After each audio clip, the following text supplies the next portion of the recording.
Hey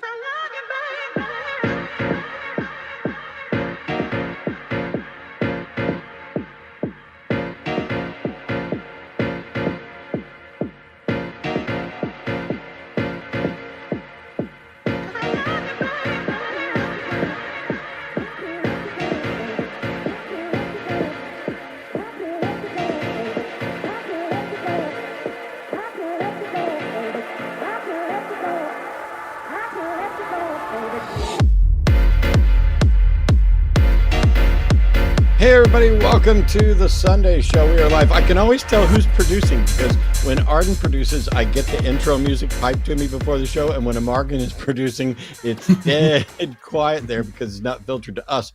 And so I'm over here just clicking away like, oh, it'll start any time. But here we are. I'm Matt Dillahunty, joining this week. Paulogia, how are you, sir?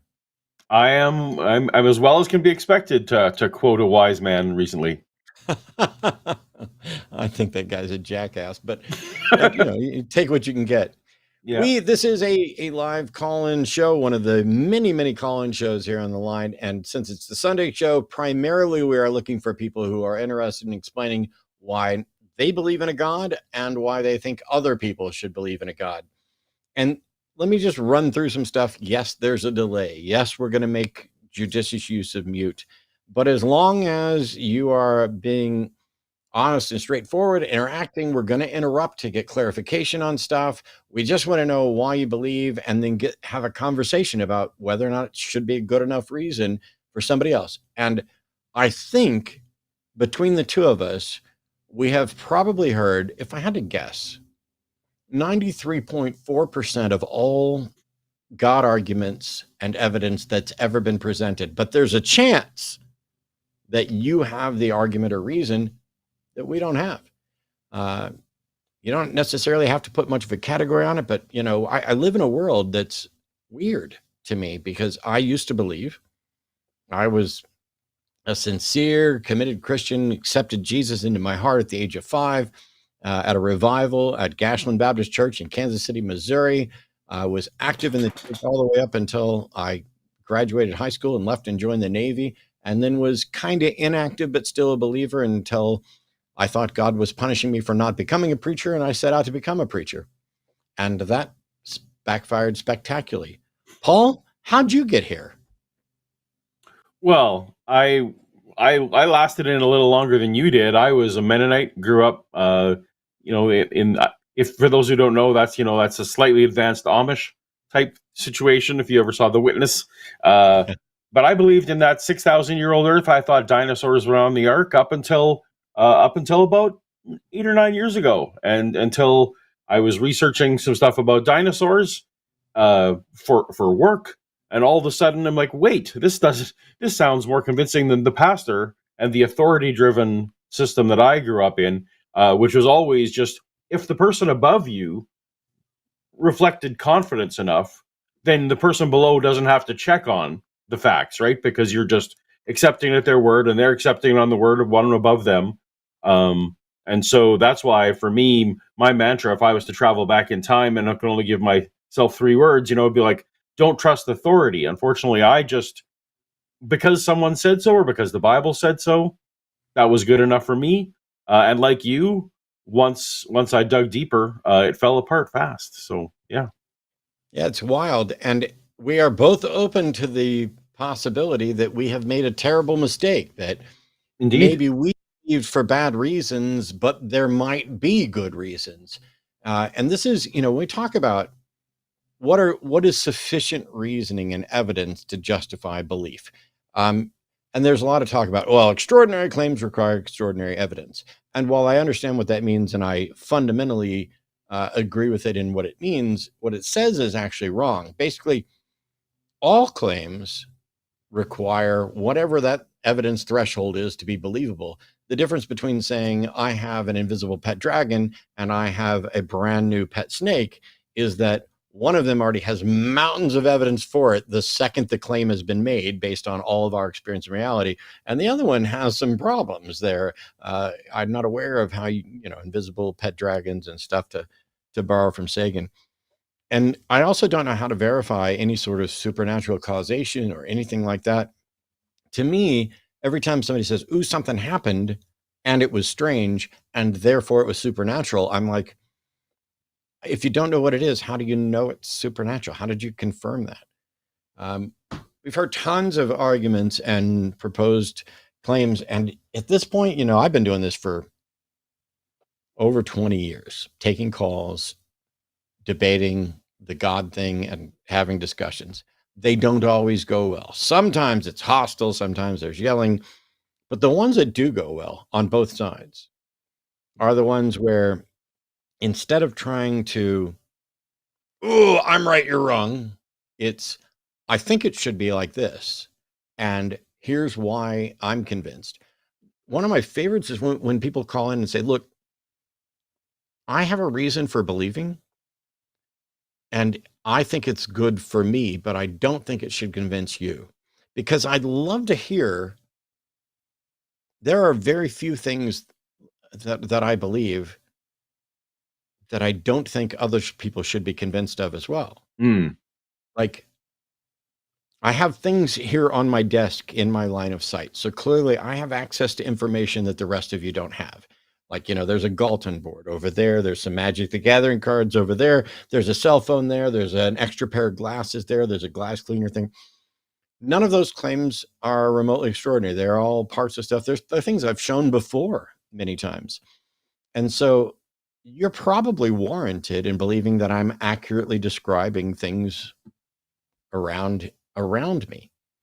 But if I said, ooh, I have an actual living fairy perched on top of my desk right there, I would turn the camera around to show you, but cameras can't pick up fairies.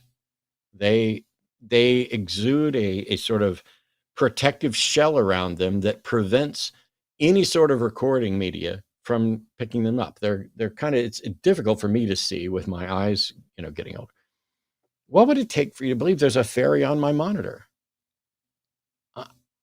And my thing is, how do I believe it? What evidence do I have that you don't have? And would I at least be willing to understand that because you don't have that evidence, you can't have a warranted belief in it?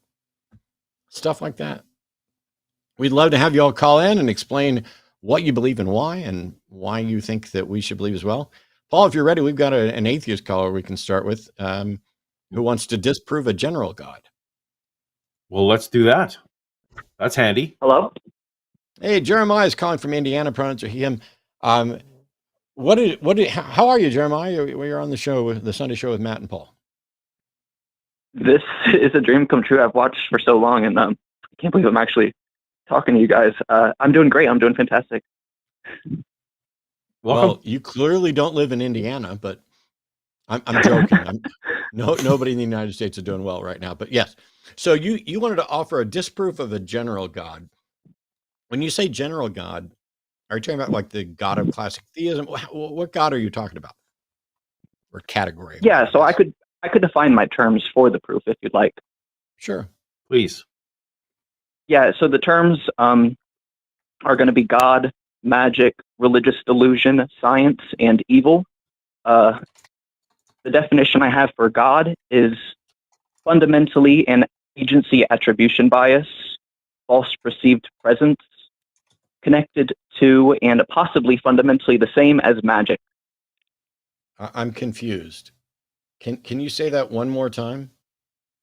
Yeah. I believe that God, in a general sense, is fundamentally an agency attribution bias, a false perceived presence, and I think that this is inherently connected to and possibly fundamentally the same as magic, like cognitively speaking.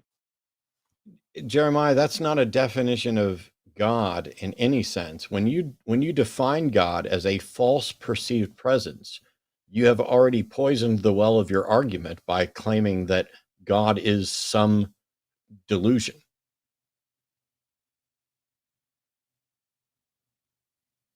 I see what you mean, because I can't do that in the definition of it itself. Yeah, and you also started by saying it's fundamentally an agency attribution bias, which means you're not defining God, you're defining a thought, a concept within a particular brain. I don't know how you determine that I mean, every bit of this is poisoning the well. When you say it's attribution bias, when you say it's a false perception, that's it. If I define unicorn, I don't define it by a fictional fantasy being. I say this is a unicorn is defined as a horse-like creature with a horn and magical abilities. Whether or not it's real or not is the entire point of the argument. Right. I guess an active agent that created and controls the universe would be a Okay. better definition. So God That's is closer. an active agent that created and controls the universe. So not a deistic God then. No, not a. It's hard for me to say not a deistic God because Well, I feel like a deistic God by definition is non-interactive. It doesn't interact with reality in a detectable way. And even if a deistic God created the universe, that doesn't mean that it still exists and controls it. So as soon as you say created and controls and define it as an active agent, you're making it distinct from deism, right? Is that what you're getting to, Paul? That's what I was. Yeah, I was just wanting okay. to clarify. Then I do bring up in my argument deism, like that approach, but I guess no. For the sake of my general argument, I would be ignoring deism. Yeah, fair enough. Carry on. What useful thing do you have? Should I continue defining magic, religious delusion, science, and evil, or should I just go into the proof? Well, I'm happy for you to continue, but I will say that since we've already completely changed your definition of God from what you had before, I'm curious how any of the rest of it's still relevant. So keep going. Exactly. And I appreciate that a lot. This is very clarifying for me. So magic I define as possibly indistinguishable from God, connected to woo, mystical and superstitious beliefs in the supernatural, immaterial, imaginary world. Yeah, that definition is just as bad as the first one, if not actually worse, because you've already said it's magic to say it's possibly indistinguishable from God. I mean, connected to woo.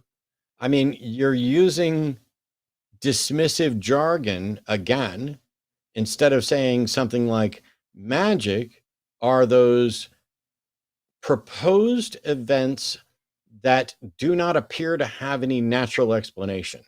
That's as the kind of the bare bones simplest thing, but everything about your definition is already tied to woo and God. And how is magic relevant to your how do you disprove that there's an active agent created and controlled the universe? I don't understand why magic's even relevant. That's a great question. I was thinking that when it comes to magic, people who are the belief that there is something like ethereal under the surface that is unexplained in a way that is different from material, different from the observable, like the connection, the set of rules that underlie reality that can't be perceived by humans as distinct from, I guess, like the real world. It's so I like that you're really grinding me on this because it's hard for me to define it. But I do feel like there's some sort of, because obviously they reinforce one another. God reinforces the idea of magic, and often magic reinforces the idea of God. So I feel like cognitively, the idea of go ahead. You've got linked connections in your brain that you keep going back to that aren't remotely justified. Is it possible that there's an active agent God that created and controlled the universe, and that there still is no such thing as magic? Is that possible? I don't think so. Why not? An active God that created the universe based on how it could have created the universe, it seems like it would need to be through magic. Really? How did you determine that this active agent that created a universe needs to use magic? Because of the first cause argument and the idea that all complex things emerge out of simplicity.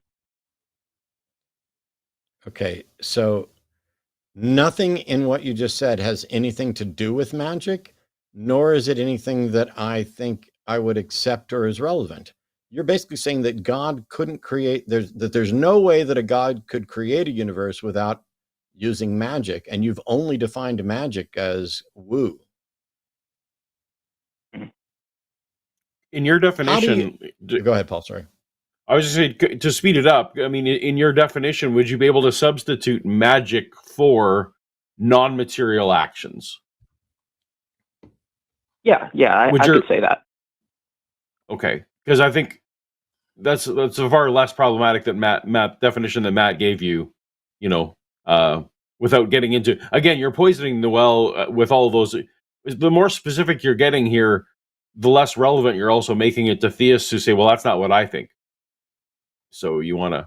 And I do apologize. I didn't want to make it seem like this was fleshed out. I wrote this like an hour ago, and I saw that you guys had a show, and I wanted to, just bring it to you. But I really appreciate that you guys are digging into it. You should go off and restart and compare it to other arguments that already exist, because when you say, let's define God as an active agent that created and controls the universe, I'm not convinced that proposition is even falsifiable.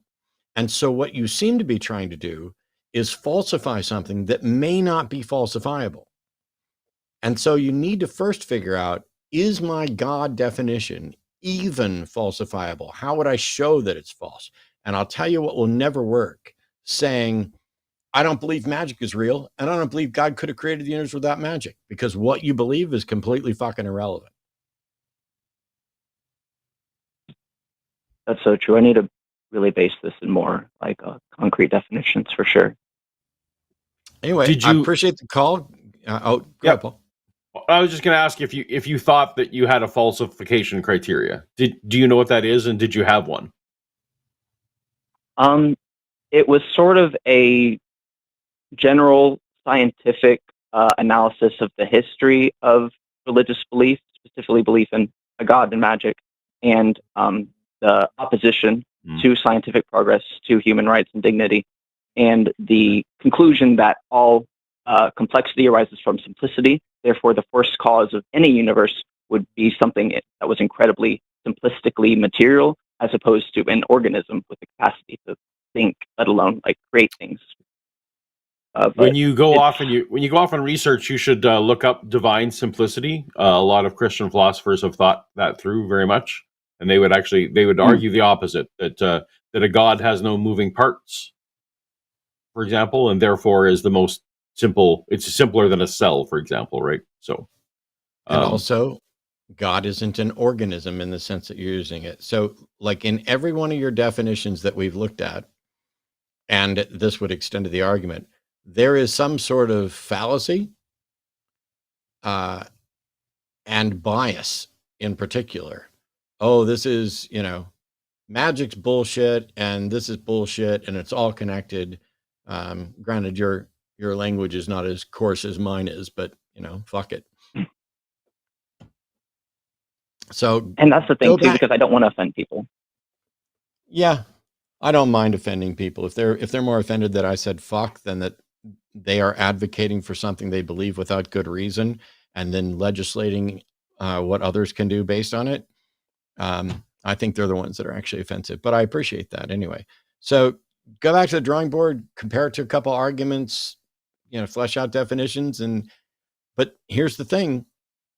Seriously look at your definition of God and determine, is this falsifiable? Because if it's not, everything else you attempt to do is going to be a complete waste of time.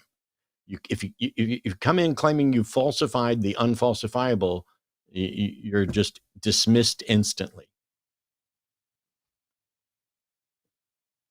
That's so true. I guess, yeah, getting to the point of what I guess I'm trying to disprove, what it actually is that I think is the issue. That's very clarifying. Yep. Thanks, cool. Jeremiah. Go have a great day. Thank you so much. Cheers. That's a difficult thing. And I can appreciate that because, early on, when I figured out I didn't have a good reason to believe, that doesn't mean that you have a good reason to actively disbelieve. Saying I'm not convinced there's a God is not the same as saying I'm convinced there are no gods or that this God doesn't exist. Those are kind of two different claims that have their own burden of proof. And I started writing a book to kind of show that at least the Christian God that I had believed in could not be real. And I think for certain versions, that is almost trivially easy to do. But for the versions of God that most people accept, it's probably not possible even. They have this kind of how vague or nebulous was your God concept while you're believing? Mine seemed specific, but in hindsight, it was not. Oh, for sure. No, the amount of claims that you can get Christians to agree to on the nature of even what like all knowing means and all loving for sure. So a lot of times we bring all loving along with us, but the Bible doesn't even really teach all loving if you dig into it. And what would that even mean? So yeah, every theist is. This is why we actually ask, what God do you believe in and why? Because we need to know what God, because every definition has its own set of assumptions. And even if they sit in the same pew on Sunday, they probably don't agree. It's so wild. We got more callers, including a theist caller. We're going to jump to here in just a second. By the way, there are lines open right now. We are always going to prioritize theist callers. We only took the atheist caller because it was all that had made it through screening at the time. But the number is 720-619-2288. And down below here, there's a link to the call-in studio thing. If you're on your phone or at your computer and using a web browser, you can call in using the web interface. But I'd like to remind people, when you do that, you may have to tap your phone to wake it up and then tap the browser as well, because that thing goes to sleep and inevitably we say, hello caller. And then the caller's like talking and nobody can hear them. But all right. We have calling from Texas, Alfred, pronouns are him, wants to talk about Luke 16:17. How you doing, Alfred? Gentlemen, I know you guys are pretty hostile to the teachings and practices of the guy who I think it's safe to say was generally a pretty righteous person, but it's fair. I mean, not fair. There are some fair criticisms of him. Hey, Alfred, Yes. I'm sorry to do this. Your audio is kind of, it seems to be kind of dropping. So I don't know if you're on a cell phone or a headset or whatever else, but it's very difficult. Is it cutting out or is it? It was dipping down to where it was almost cutting out or lower or whatever else, but I can hear you now. I just wanted to let you know that because there's an audio issue, we may have to ask you to clarify things a couple times. So anyway, stay close to the mic. You say we're hostile to somebody you liked. I'm going to just assume it's Jesus, but what's the point? Well, there's a talking point I've heard on this program very often, and you guys will often cite Matthew 5:18, where Jesus says, "Not the tiniest pen stroke of the law will become void." It's also actually in Luke 16:17. Yeah, I'm aware. I prefer. Okay. And like you guys will say, yeah, I know Jesus was into patting babies on the head and all that, but over Who here, says that? he's based. What? Who says Jesus was into patting babies on the head? That's the general sentiment here. That some of the things Jesus said. Alfred, I don't know what that means, and I don't know who said it. So instead of going through all the things that you have built up in your head about who we are and what we think, can we just talk about Luke 16:17 or whatever it is you want to talk about, instead of trying to rehash all the things you think you've heard before and what you took away from them? What's the issue? Sure. The issue is that you guys will say, well, look, Jesus is condoning all those barbaric laws in the Torah. Every piece of legislation is in full effect, and that's not a good interpretation. It doesn't take into account the history surrounding the Gospels, because you're a former Baptist, right? I am, yes. You mentioned that. Well, I'm a Catholic, and frankly, I'll just say it. You can take the boy out of the Baptist church, but you can't take the Baptist church out of the boy. And Okay, your Alfred, way of Alfred, approaching, Alfred. Instead of trying to do some sideways insult to me, as if the Catholics got it right and the Baptists got it wrong, when I'm literally sitting here saying neither of them got it right as far as I can tell, and you may have your preferred interpretation, but there's no reason for any of us to care what your preferred interpretation is. And until Jesus shows up and tells us what the correct interpretation is, there's no reason for us to pay any more attention to what you say. So instead of trying to joust on a psychoanalysis of whether or not I'm too Baptist to address this, when I'm happy to address Catholic claims as the garbage that they are as well, let's just present whatever you're presenting and find out, do you have good reason for it? Does it matter? Because honestly, even if your interpretation of Luke 16:17, which is not that not a jot or tittle will change, but that generally these portions of the law are going to stay the same, or whatever your interpretation is, I still have no reason to believe that what it says is true in either interpretation, correct? correct. So, cool. Do you have some way of showing that your current interpretation is correct and true? Sure. Well, my interpretation is that basically, No, for example, Ayn Rand, Alfred, I just asked a question. What question did I ask you? you asked, how can I show that my interpretation is correct?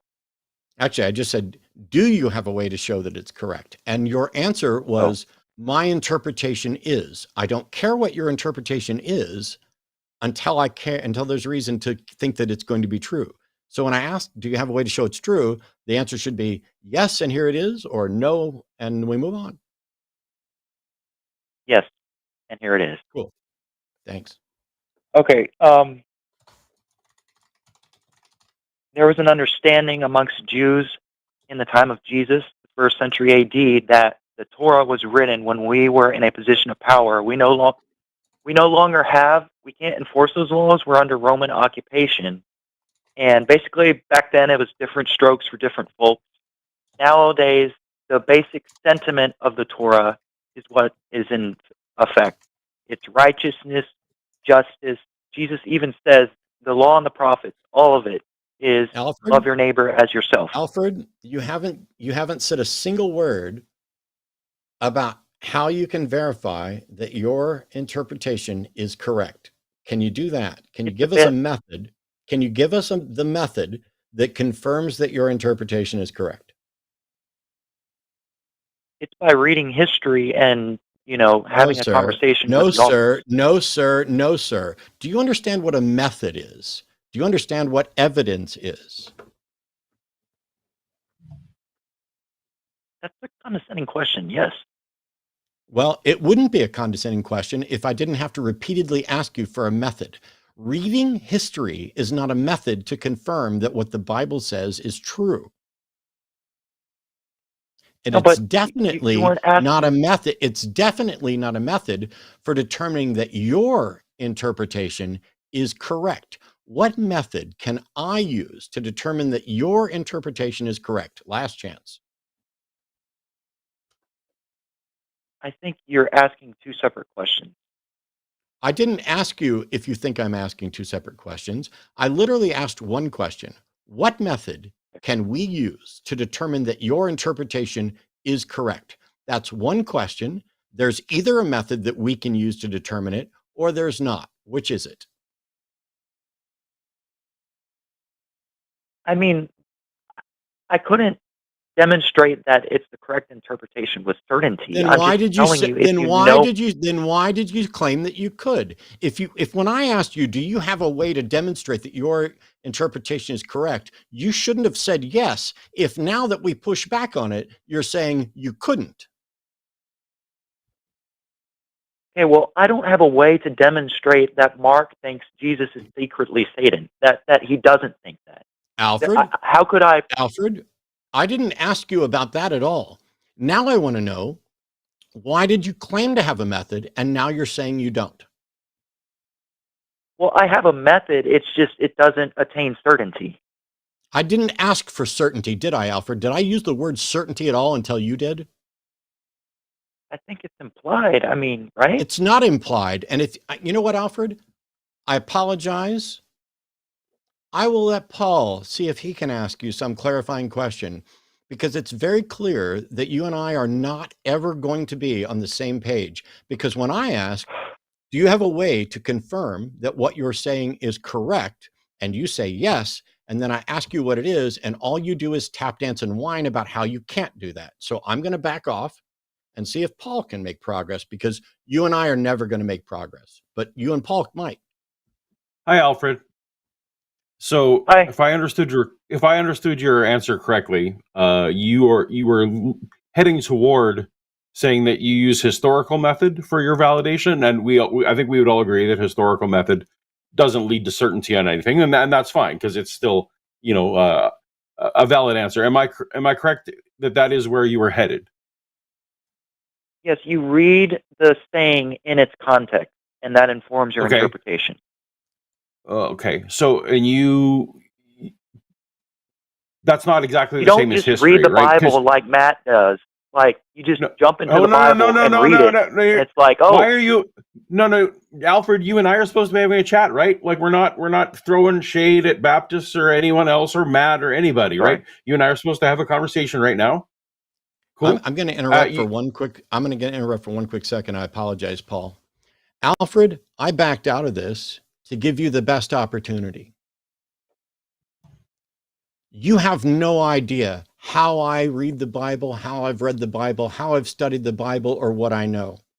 But if you come at me one more time, even while I'm sitting back here gently, ignoring this so that Paul can have a conversation, I will not only hang up on you, I will ban you from any show I'm ever on. And you probably don't want that. So take my name out of your fucking mouth and continue having a conversation with Paul. Are we clear? yes. Okay. Thanks, Paul. All right. So Alfred, you just said two different things. You affirmed that historical, but then you said what you do is you read something and you read it in context. I think you would agree that you can read Lord of the Rings in and out of context, right? But that's not historical method. That's just internal critique. So which of the two are you wanting to advocate for here? Are you wanting to advocate for the internal critique of the Bible, or are you advocating that there is external verification or something else? I'm confused. What do you mean you can read the Lord of the Rings in and out of context? Oh, I could pull random lines out of the Lord of the Rings, for example, and I try and apply them where they don't. Okay, I got they you. don't. No, I where mean, they don't apply. I mean, the Gospel of Matthew imagining that I'm in the first century, a Christian Jew Okay. reading it. I read the text in the historical context. Okay. So you want to apply to external, and then you went to something. You said something along the lines of that most of the Hebrew Bible, what Christians call the Old Testament, was written at a time where Judaism was at its height and was at its strongest. That's actually the opposite of what most scholars think. Most scholars think a lot of it was written during the exile. The huge That's when swaths it was of it was redacted. written. Well, so fair enough, but so not in a position of power, right? It was the lot of it was written when they were at their lows, when they were looking to God to save them. So I guess I'm dubious of your historical method when you get to that. But if we're jumping ahead to Well, dating I'm the due. Torah is a difficult business. It wasn't written in one go, right? It was written over the course of centuries. I think agree, the bulk but of it was written. Oh, Sorry. if you think it was written during a time of power, you are just in conflict with the scholars that I read, right? And so all I'm saying is you're already on a ground that is at very least debatable, right? And now if we go to the Gospels where you're saying you're complaining about the jot and tittle verse and how maybe skeptics do it, I think what you didn't get to because you didn't ask questions were that Matt and I's primary concern is, I won't speak for Matt, I'm going to speak for my concern. My primary concern is why should I think that Jesus even said those words? Is a question that I care about far more than how you're interpreting them, because I agree that those words were written in the early Jesus movement in around probably by 70 AD or so. Those words were probably, no, actually this is Matthew and Luke, so they would be later, but that's fine. Why should I think that Jesus said those words is more important to me than what are the possible ways that thousands of years of people have interpreted them? Do you understand why that would be the question that someone like me would be asking before I care about your interpretation? Not really. It feels like a gotcha kind of question, and it's subverting my main point of how I interpret it. But why? I guess in general, if I don't think that the Bible reflects the words of Jesus accurately, then debating the interpretation of them is nothing, right? Like it's I'm not going to care. I'm going to tune out. It's not going to affect me in any way.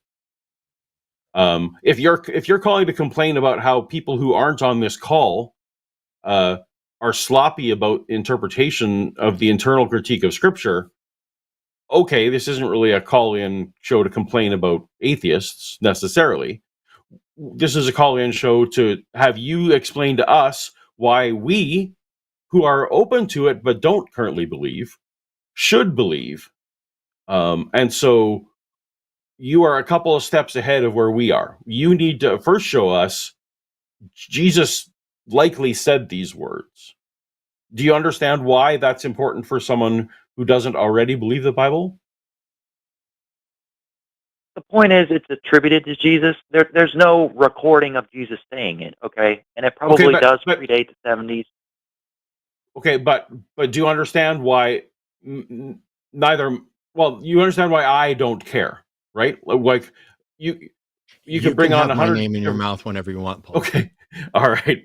Well, you understand why Matt and I don't care about parsing, and I can bring on Christian friends, scholars who would be willing to debate with you about the interpretation of this. And I know that that's an eternal. But you understand why they would not interpret it as. Sorry, Matt and I don't care. Like, this is the thing. Like, until you actually convince me that Jesus said this. For clarity. Go ahead, clarity, please. Just because I'm kind of in on this. So Luke 16:17. If you have a red letter Bible, it's in there in red letters. As Alfred pointed out, it is attributed to Jesus. Whether or not Jesus actually said it matters only to the extent that if Jesus is God and he said it, that would be slightly different than just Jesus is a random dude and said it. So I'm interested in whether or not Jesus actually said that, but also whether it's true or not, because the statement could be true even if Jesus never said it, but I don't have any way to find out either of those things. I have no way of figuring out whether Jesus actually said it. I have no way of figuring out whether the statement is true and actually reflects the mind or thought of a God in any interpretation. And so this is why we're saying we need a way for you to show that whatever your interpretation is correct, which means if your interpretation accurately maps to the intended true meaning originally inspired by God. And I don't know how you do that, which is why I keep asking. And if I may add to that, like if someone asked me, did Mark intend for Jesus to be understood as an alien from Mars? How do you know? How do you not know? How do you demonstrate that he didn't intend Jesus to be interpreted as a space alien?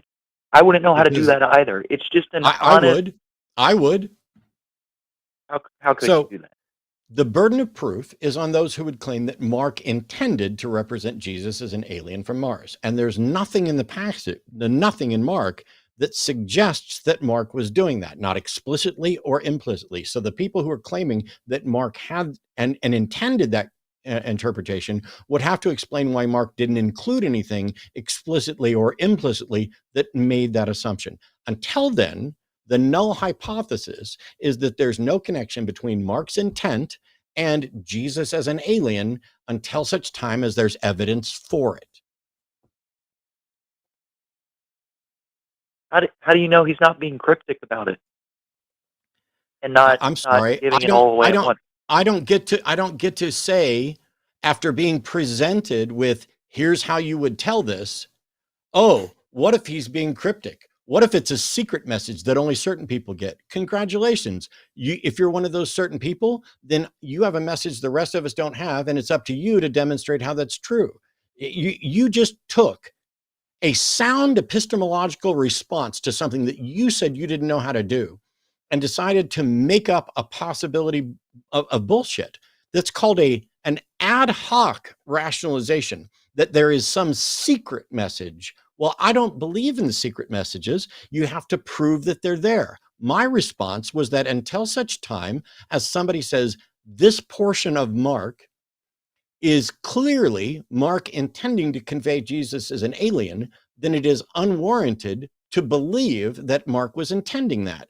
And you come back with the most, never mind, it's inane.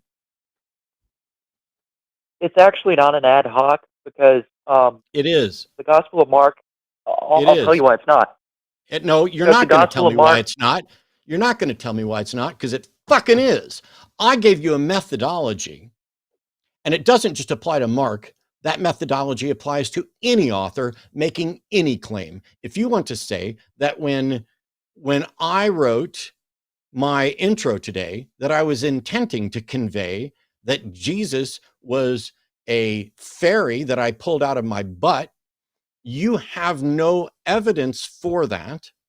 It clearly, I'll tell you, that was not my intent. And if somebody thinks that was my intent, they have the burden of proof. You don't seem to understand the burden of proof. And your response to being called out on the burden of proof was to say, yeah, well, what if there's a hidden message? Well, what if you actually had good reasoning skills? Do you think that that's what Matt and I are doing when we say we're unsure that Jesus said these words or that Jesus is divine? Do you think that we are doing some level of ad hoc rationalization? I don't know. I would just say what I said is not ad hoc because there's a prominent messianic secret motif in Mark's gospel. He's like famous for being cryptic, so I didn't just make that up. No, there's nothing in there that is cryptic about fucking Mars, is there? You added the Mars part. I'm just saying he's famous for the messianic secret. You fucking liar. I didn't add the Mars part. You said this. All right, I'm going to back off again off of Alfred because I have zero patience for fucking liars. So I'm out. Paul, you can continue to. Alfred, what was your? I'm not lying. I'm not being dishonest. Okay, then if you're going to keep, you had a chance to not argue with Matt, but you that's where you want to go. So I guess we're done. And okay. Hey, I mean, Alfred, it doesn't sound like you want to talk to me. So Alfred, did you say Mars first or did I? I did. Yeah. So why did you say you didn't? Why did you blame it on me, you fucking liar? Go away.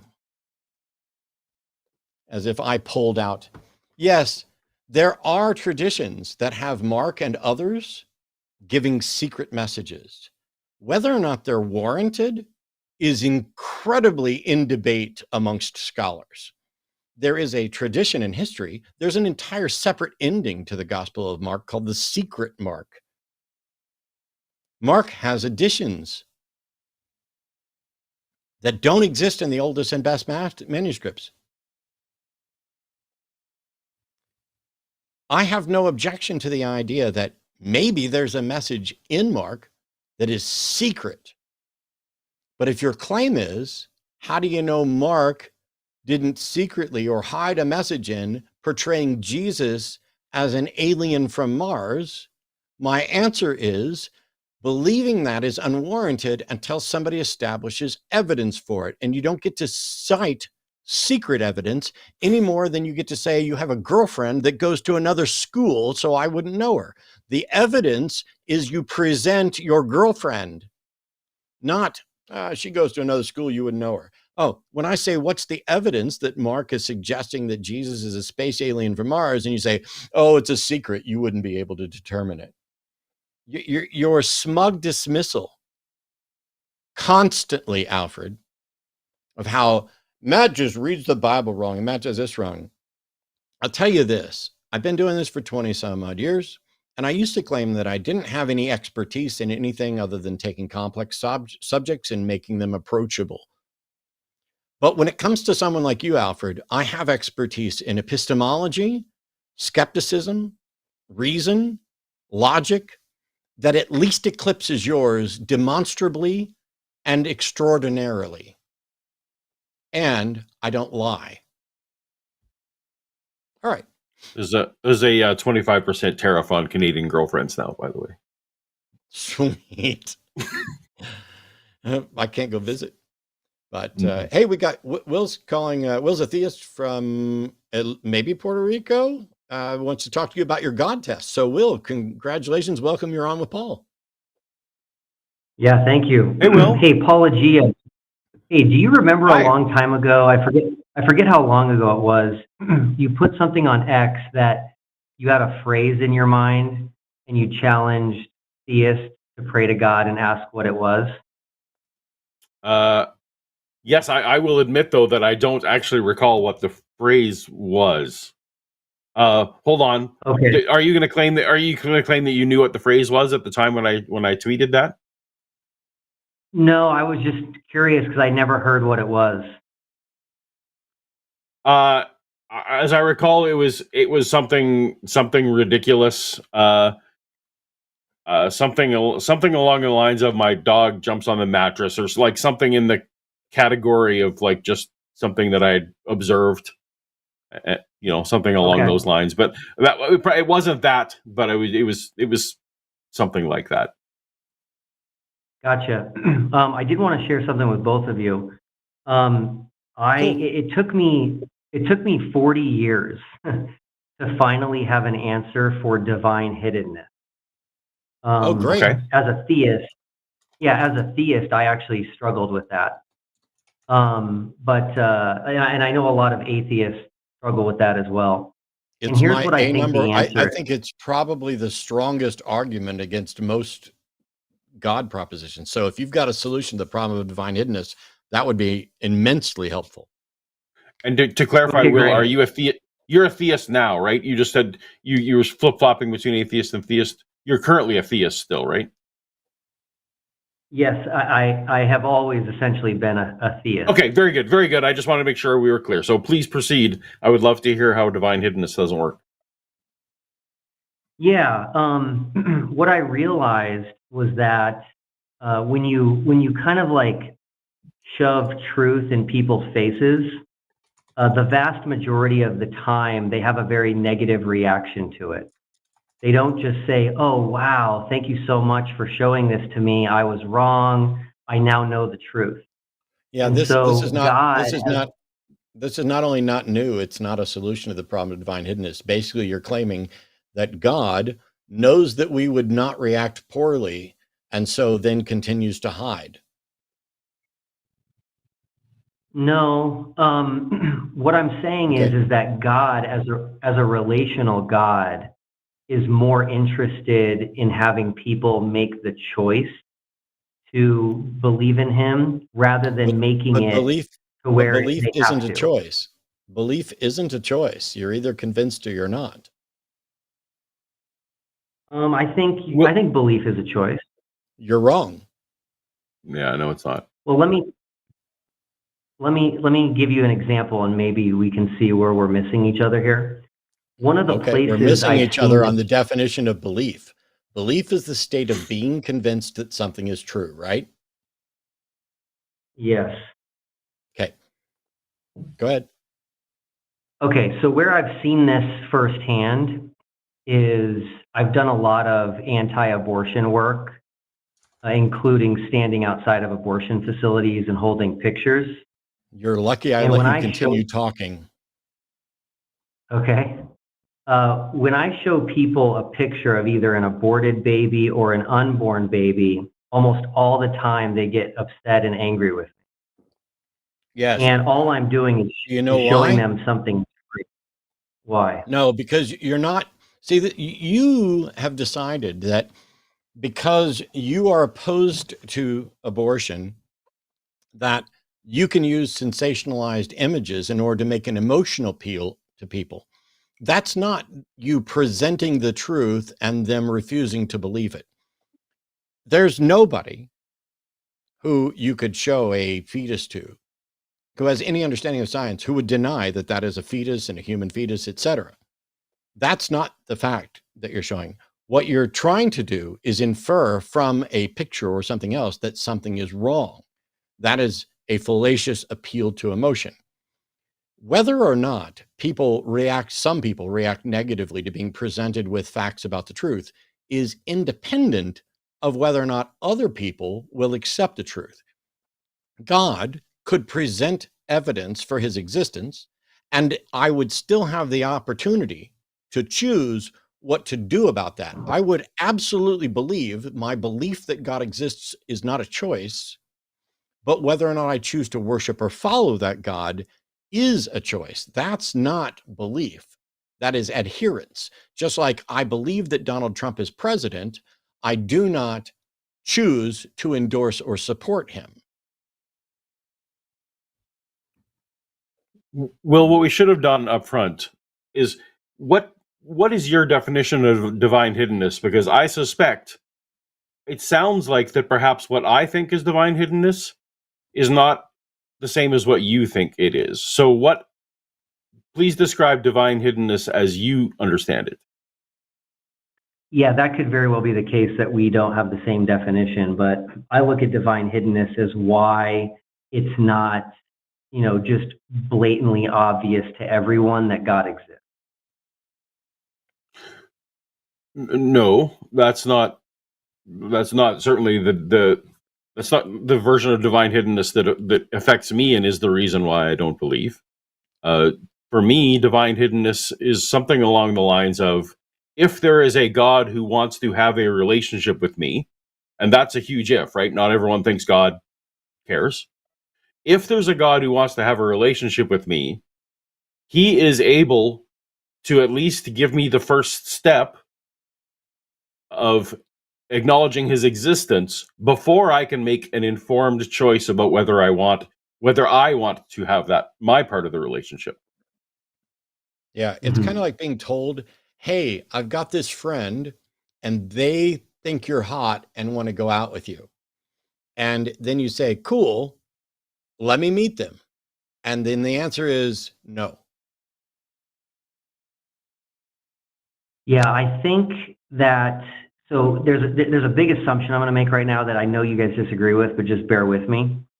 I do believe in the historical record presented in the Bible. And so what I see throughout that story... All of it? Like you believe the entire earth was covered with water and that it was created in 6 literal days, or not? Yeah, I was just about to mention that. So you're saying that in addition to being opposed to freedom, you're also opposed to science. Okay. I wouldn't say that, but maybe. You did. So, if you think that the earth was literally created in 6 days and the entire thing was flooded, you are in opposition to science. If you think that the diversity of species on the planet is explained by God actually hand creating them and having Adam name them, you are anti-science. Okay, can we come back to that? Are you going to quote Romans 1:20 at us? No. What I'm going to say is this: what I see in the Bible is that before the flood, so we're talking about a decent amount of time, but a relatively short amount of scripture. So Genesis 1 to 6. I think back then God made himself way more available and obvious to mankind, but the result was disastrous. A vast majority of people decided to hate him. Okay, so Will, how does that affect Matt and Paul today? If And God also- wants to have Sorry. It affects you guys because what I see is that God realized being obvious does not work relationally. Do you think that the omnipotent God didn't know that before he created? No, I think this idea of exhaustive foreknowledge is completely illogical and unreasonable. Okay, fair enough. Okay, I can respect that. If you, yeah. I was you going to think ask that same question about whether or not God knew it, but do you think, like, let's say you dated a few people and it worked out poorly. Do you think that's a reason to stop dating?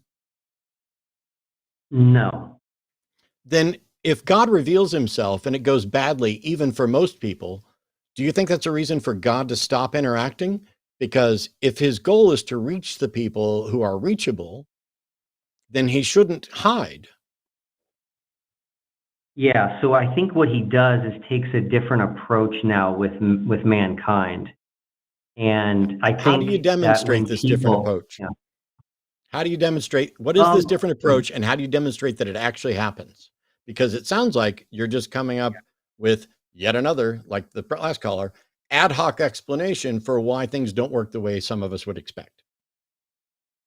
Yeah, I wouldn't call it ad hoc. It might be anecdotal, but a good example is when you're kids, you don't see and understand what your parents are doing for you and how much they care for you and how much they love you. You don't see that till later on in life. But you're aware that you have parents. Yeah, that's true. Very true. So Will, like according to the caller, you wanted to talk to me about my God test. So I just want to get to it here. Yeah.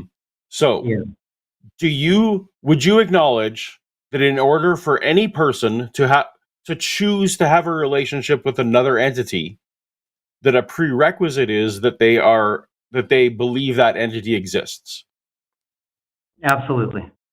Okay. Is it also a prerequisite that there be bi-directional communication? Yes. Okay. Yes. So all divine hiddenness is saying is, I need to believe before I can possibly choose to have consent. So if God wants to have a relationship with me, he needs to provide me and me only, whatever it looks like for me. He needs to, if he wants to have a relationship with me, he needs to provide me with sufficient evidence to believe, or whatever it looks like. I need to be convinced that he exists before I can even make the choice.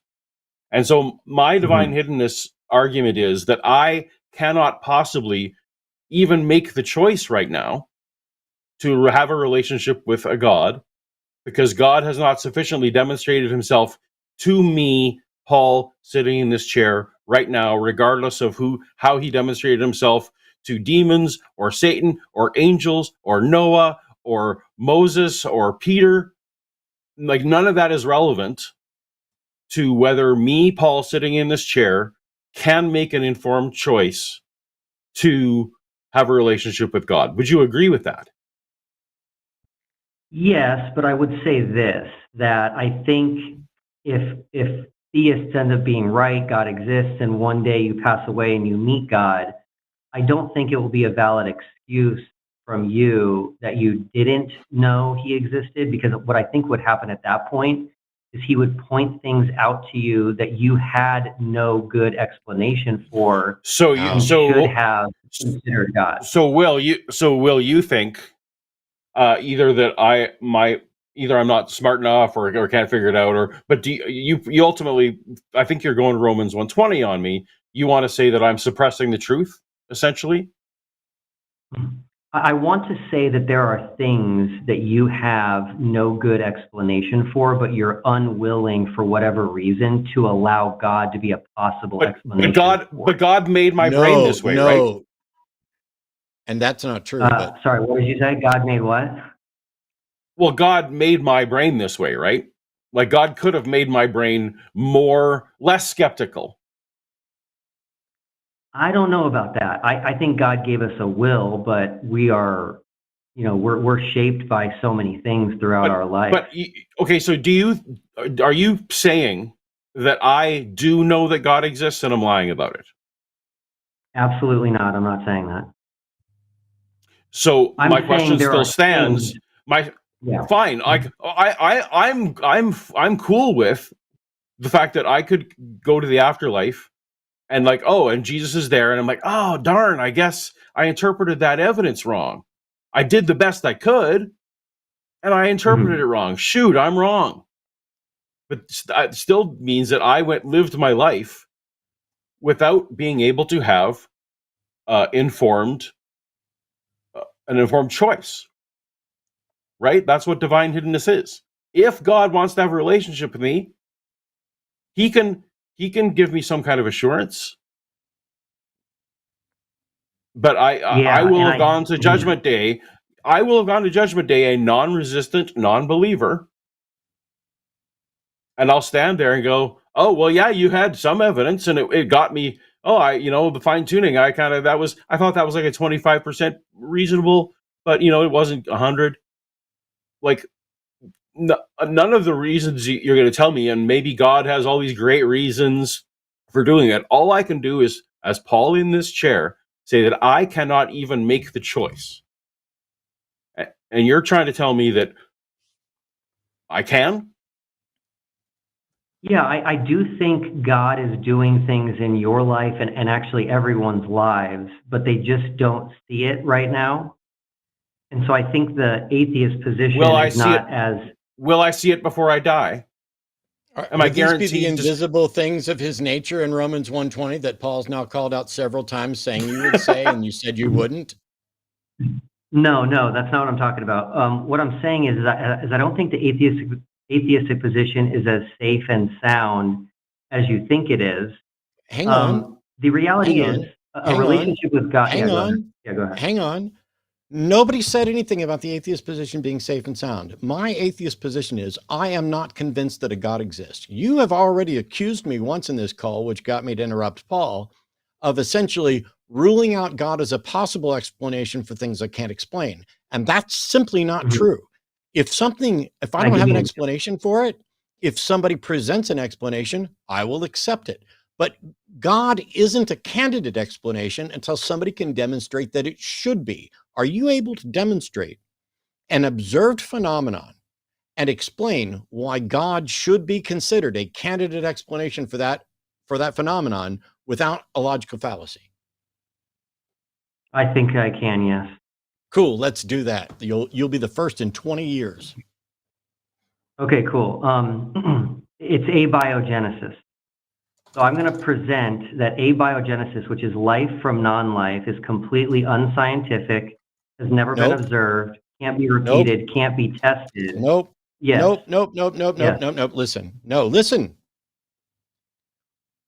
You are now asserting that life from non-life is non-scientific and has never been observed. That is already false. However, let me just grant you, abiogenesis has no scientific explanation. How does that confirm that God should be considered a candidate explanation for abiogenesis? Yeah, that's a great question. And I think that the question I asked at the start. Yeah, I think the answer is that if we have a situation which is seemingly impossible, that it does make logical sense to consider a deity in that situation. No. See, at some point, everything seemed to be impossible. At some point, we did not have naturalistic explanations for things. And in every single situation where we have confirmed an explanation, 100% of them have turned out to be natural, and none of them have turned out to be supernatural or God. Just because we don't have an explanation does not mean that you are warranted in inventing a candidate explanation of supernatural orders. You would have to be able to demonstrate that the supernatural is real, that it does in fact interact with reality, and that it can do the thing you're talking about. And you haven't done that, and neither has anybody else in the history of the world, because supernatural causation is not testable or demonstrable. But you definitely don't get to go running to supernatural explanations just because today in 2025, you don't currently have a scientific explanation for stuff. There are plenty of things that we don't have scientific explanations for. There are things that we didn't used to have scientific explanations for, and all of them that we've found explanations for have turned out to be not fucking magic and not fucking supernatural. It is simply a fallacy, a God of the gaps fallacy that you're trying to do. And I specifically put a restriction on this. Could you do it without a fallacy? I'm just suggesting that it might end up being I a don't mistake. care. Will, I don't care what you think might be anything. I wanted an argument that was not fallacious to show why God is a candidate explanation. And your argument is we don't have a better explanation that's scientific. Yeah, all I'm suggesting is that if I'm right and God exists, and you one day meet him after death, he might. I'm going to mute you because now you're entering monumental fucking dishonest territory. We were having a decent discussion about the nature of evidence, about unexplained things and whether or not there's a candidate explanation. And now you are doing the disgusting, cowardly thing of saying, if I'm right, someday you're going to meet God and you're going to find out, and he's going to tell you that all the evidence was there and you were just too stubborn to do so because he has given you over and made you reprobate in your mind. And you just, this is ridiculous. Do you have a way to demonstrate without fallacies and without red herring distractions about the future why God is a candidate explanation for abiogenesis? Yes or no? I would say yes. Cool. Present it. Okay. If we don't have an explanation for something, all I'm saying is that God should be one of the possibilities that we're open to. No, sir. Will, I just fucking asked you if you had a way to demonstrate why God should be a candidate explanation. And the words that came out of your mouth were that if we don't have an explanation, I think God should be a candidate. That's not a reason why. That's just your opinion, bro. Make a fucking case. Okay, let me try it this way. Let me try it this way. Absolute, full stop, last chance for you to do the thing because I've already given you two other opportunities. How can you demonstrate why God should be considered a candidate explanation for abiogenesis? Anything else, I'm hanging up. Because it might be true, and I don't want to hold a position that would guarantee I'm wrong if God ends up existing. No. So first of all, you said your reason for it being a candidate explanation is because it might be true. That is not true. It is not necessarily the case that a God might exist or that a God might be the right answer. That's the very thing you're trying to do. And you are saying you don't want to exclude the possibility just in case it's true. Well, guess what? Neither Paul nor myself have excluded that possibility. We just don't get to include it in the list of candidates until such time as you demonstrate that there is a God and it should be a candidate, and not just come in spouting your opinion of what you think should count. Are we clear? We're clear. I just don't. Goodbye. I don't care if you think, ooh, it might be true. You don't know that. You don't know that it might be true. You have to demonstrate that it might in fact be true. You have to demonstrate there's some likelihood that there is a God. You have to demonstrate that this exists and can be a candidate explanation for why. It might be true that abiogenesis was something the fairies did. I don't think that that's been, I don't think it might be true. I don't think there's been any demonstration that it's possible. But your God claim and universe farting pixies have the exact same demonstrable likelihood, which is 0. And until they rise above 0 demonstrable likelihood, you don't get to consider them a candidate explanation, and you don't get to pretend that you can dismiss universe farting pixies while hanging on to a God just because a number of other people have bought into the same fallacious line of reasoning. Thanks. It's also possible. It's possible there will be a judgment day, and I will stand there and say, "Oh, okay, the Christian God is real, and I'm going to be in hell now, and that kind of sucks." But and I will also say, "Oh, I guess I was too incredulous," or I could imagine ways. Oh, I could have been more credulous during my life. Sure, but that doesn't solve divine hiddenness, right? Like saying you're saying my problem for divine hiddenness is you're too incredulous, and I'm like, Yeah. oh, okay, but that doesn't mean that I'm actively. I still don't. That doesn't solve my problem in my chair that I don't actively know that there is a God to choose to have a relationship with. So you need to read up on divine hiddenness a little bit more, I think, for that. So this is something happens all the time. And has for the entire time I've been doing this, and for long before. It's not like arguments for God and excuses started with me. I'm just pretty old. This issue of, hey, what are you going to do, Matt? What are you going to do when you get to heaven and find out you were wrong? Well, I'm going to stand there, and if God knows my mind the way you propose, God already knows that I am intellectually honest, that I am open to being proven that I'm wrong, and that I was actively seeking and evaluating evidence based on the best available standards to avoid fallacious thinking, to avoid gullibility. And when his advocates down here made cases for him, those cases were indistinguishable from whatever God I'm talking to and the 50,000 other potential gods that are out there. And that God standing there, supposedly judging me, took no action to in any way demonstrate his existence to me.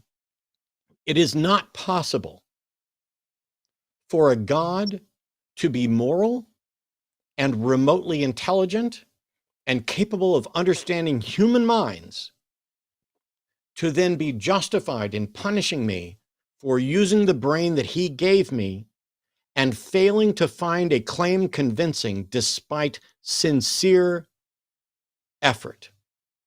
If I'm putting in all the effort and God's putting in none and then decides to judge me, fuck him. Nothing I can do about it.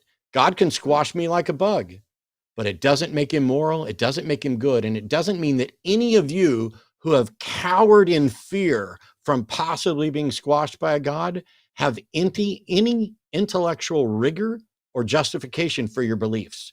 You're just afraid, which is why you said, I don't want to exclude it because it might be true. How many other gods and how many other potential explanations did you exclude that might also be true based on the same criteria? It is fear, and it is obvious fear. And I'm beyond it. I am more moral than any god that's ever been presented to this show. And I'm more intelligent than any god that has ever been presented to me on any of the shows. And I'm not even that fucking remarkable. So God needs to do better.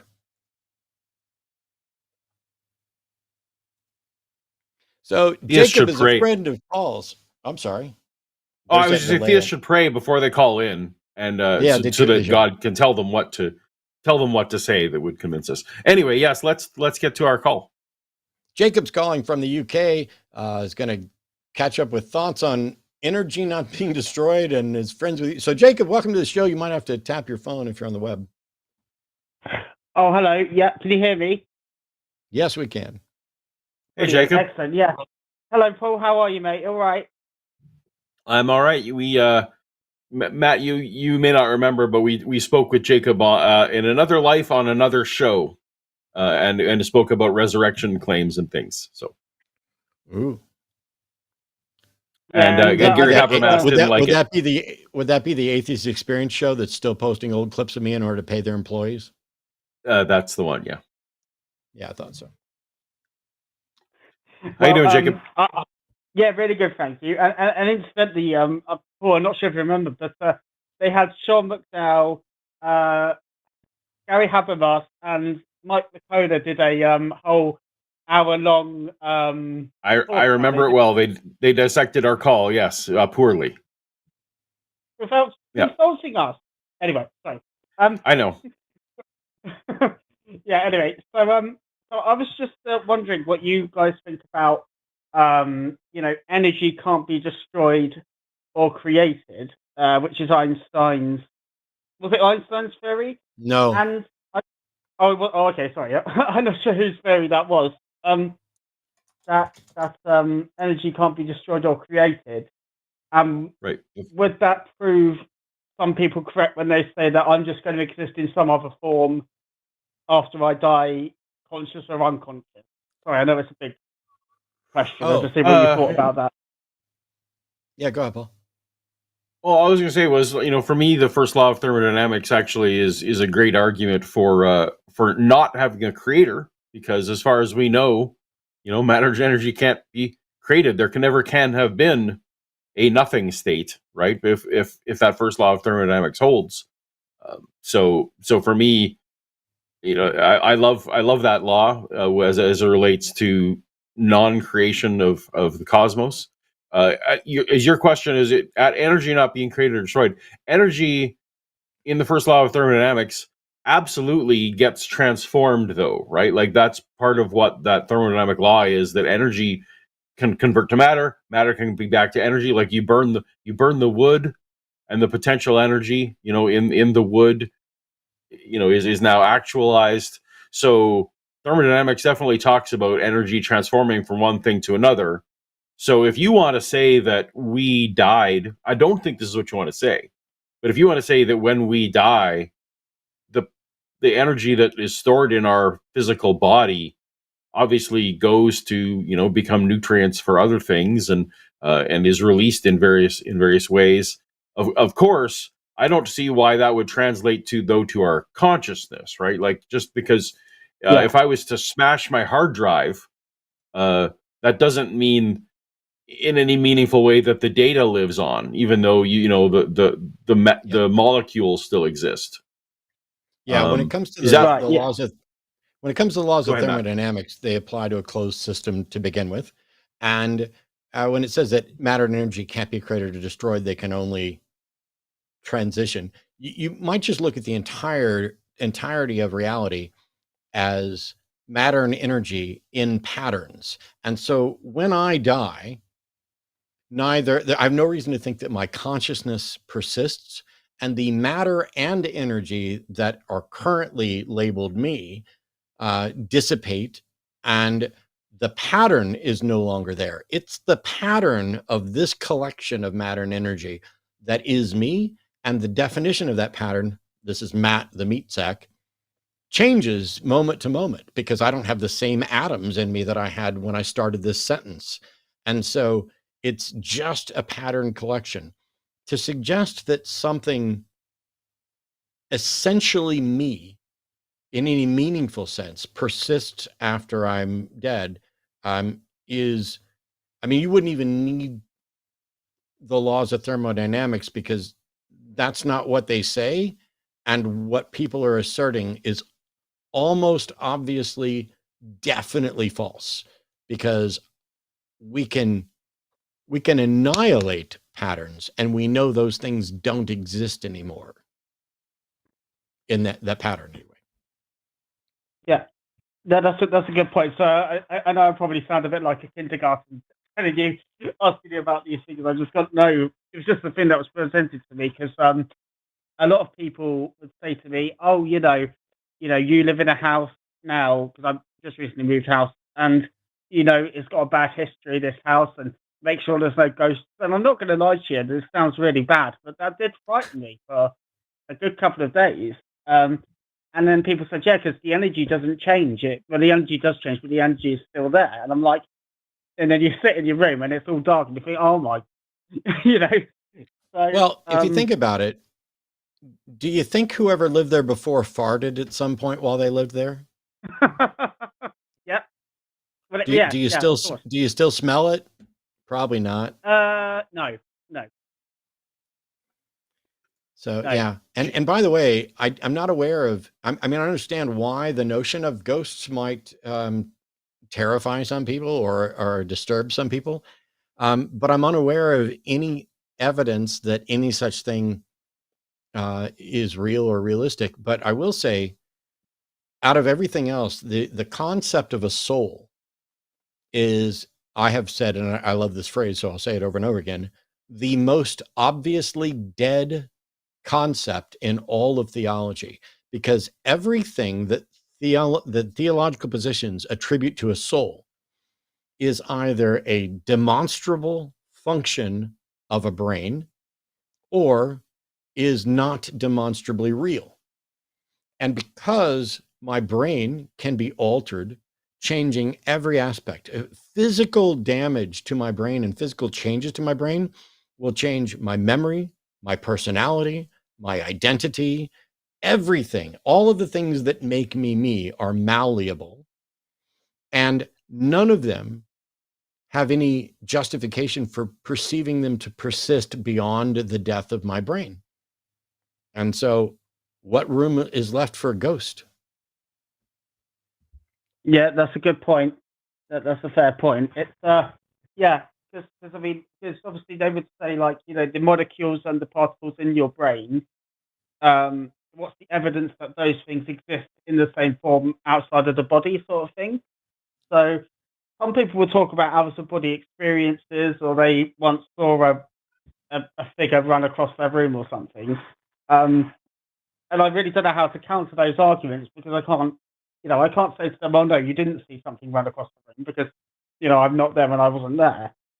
So, but even if you were them and were there, so when people tell me I saw a ghost or I was abducted by aliens, or when my mom tells me she saw a demon on my grandfather's shoulder, and she saw the demon of alcoholism sitting on my grandfather's shoulder, and I'm like, I believe that those people experienced something, and I believe that they are doing their best to describe that experience as honestly as possible, although I know for a fact that they are prone to embellishing, as we all are. But I don't believe that their description is correct. Like, I don't know how my mom determined that what she saw was a demon, and specifically the demon of alcoholism. But how did she determine whether it was actually a demon versus some psychological projection and aberration from her own trauma from living under an alcoholic?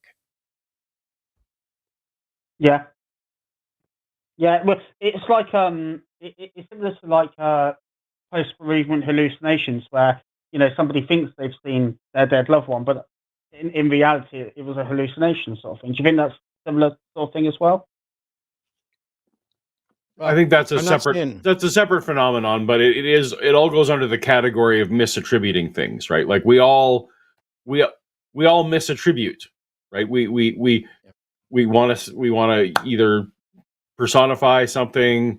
We look at the clouds. We look at the clouds and we see bunnies. Well, that's not post-bereavement hallucination, but it is a form of like our brain fooling ourselves, right? About pareidolia, right? About seeing something that isn't there. So it's just one of those things. This broad category of, can we be mistaken, right? Yes. And almost always the answer is, well, yeah, I guess I could have been mistaken.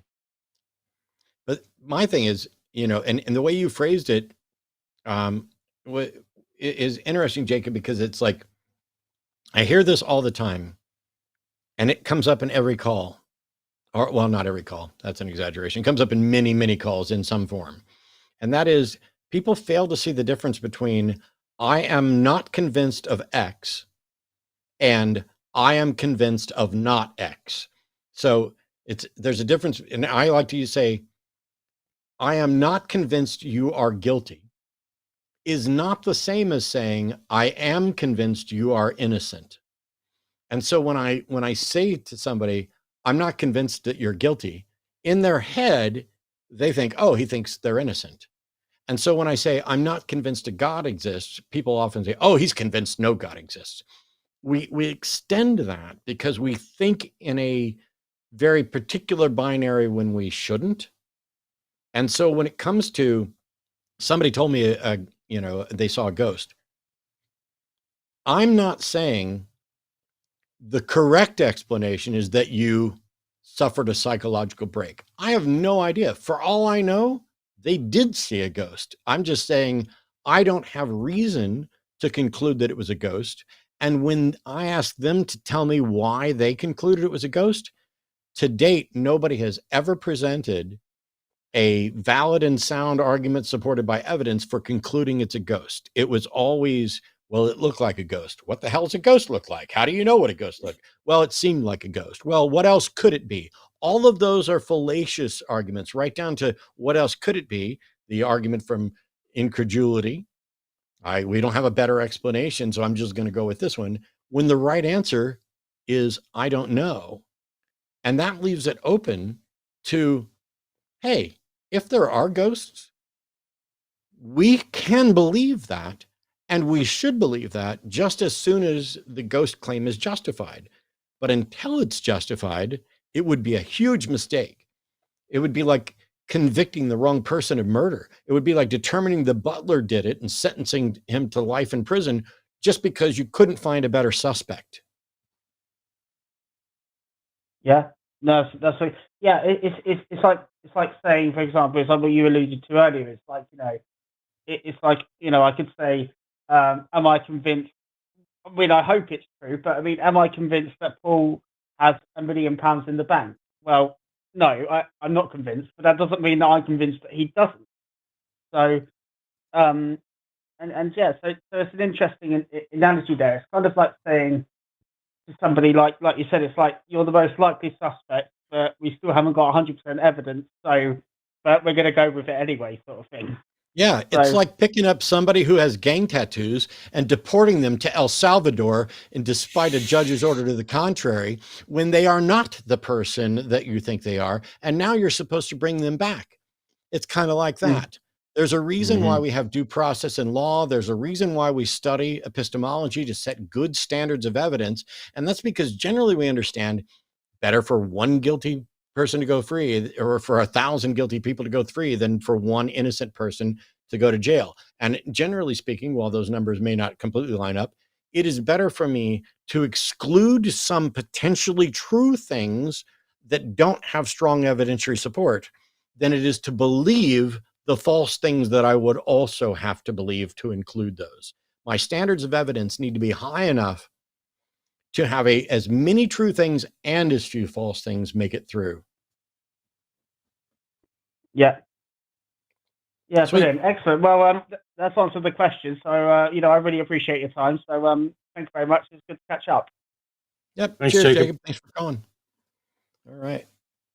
We have more theists, and so we're going to keep on going to calls. As a reminder, you're watching The Line. This is a network on YouTube. If you're seeing this clip elsewhere, hi, come over to YouTube, click like, click subscribe. You can join. We're building up, but on Sundays, we do this show at 2:00 Central, and it is primarily about gods and religion and things like that. There's also a Sunday show after dark that starts at 7. It's at 7, isn't it, Mark? I just asked Morgan a question. Yes, there we go. So it's at 7. So it's right now 3:30. So we're going to keep going for a while and taking calls. But if you didn't like me, or you didn't like Paul, there will be 2 other people here at 7:00 to take questions to follow up on a bunch of this stuff. All right. Wes is calling from Georgia. Wes is a theist who wants to talk about the bodily resurrection appearance to Paul. Hey, not our Paul, but a different Paul. How you doing? I'm doing great. Yes, different Paul. I have talked to both of y'all before. Thank you for taking my call again today. Wes. I am fascinated with I'm fascinated with Paulogia's minimal witnesses, no resurrection required thesis that he's been hashing out over the years. It has helped me a lot to undo a lot of things that I was taught in Bible college. I have a degree and a graduate degree in theology, as a matter of fact, and a lot of it was just wrong. So Nice. thank you, Paulogia, for that.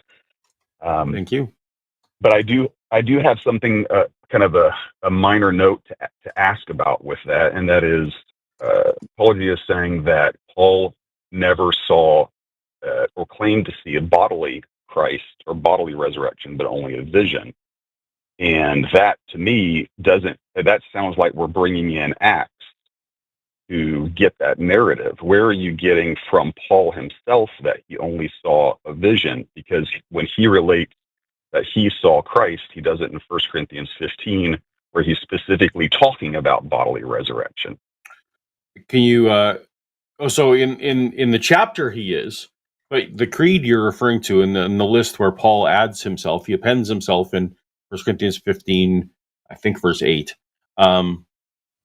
He adds he's last of all to me as untimely born, right? So he starts that creed by saying, what I received I passed along to you as of first importance, which is in the time, that is his way of saying, this isn't what I say. I'm repeating to you what other people had, and that's why people imagine that it was an early creed, right? And so he says, Christ died according to the scriptures, and he was buried, and then he was seen by Cephas, and then to the 12, and then to all the apostles, and then to James, the brother of Jesus, and last of all to me as untimely born. That's a paraphrase. I didn't have it right off the top of my head, but where in that creed does Paul say that he saw physically risen Jesus?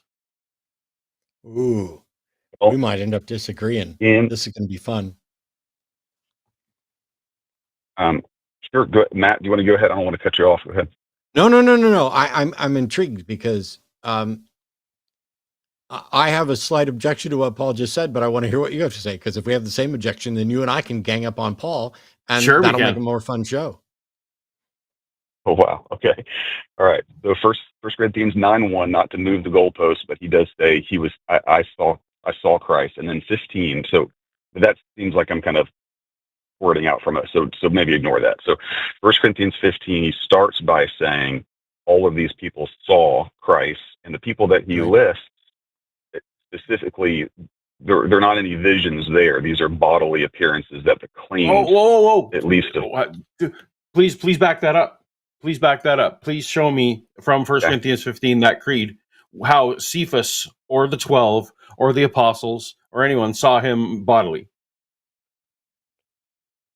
Okay, I'll give you that. I don't think it's specifically in the creed, but it's in the chapter where the entire chapter is talking about a bodily resurrection. So it wouldn't follow what he's about to say. Rhetorically, it doesn't fit. Well, Matt, you weigh in, and we'll the three of us will cage match it. So I would say, in response to one little thing that Paul just said, which is, where does it say he saw him bodily?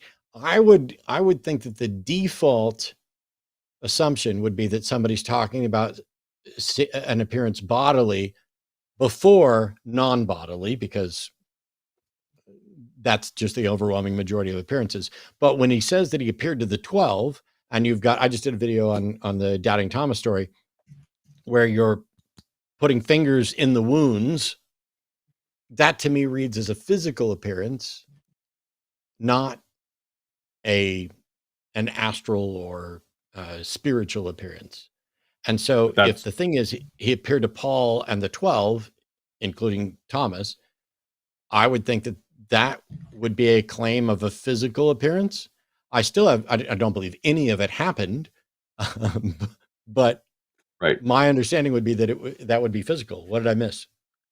Well, so you're talking about a whole different set of people, right? So I feel like you actually have to have whole sets of different explanations for any of the people who converted before Paul and Paul. Like, so, whether this Doubting Thomas story happened to me, like, unrelated to why Paul came to believe. But he said he so you appeared asked to the 12.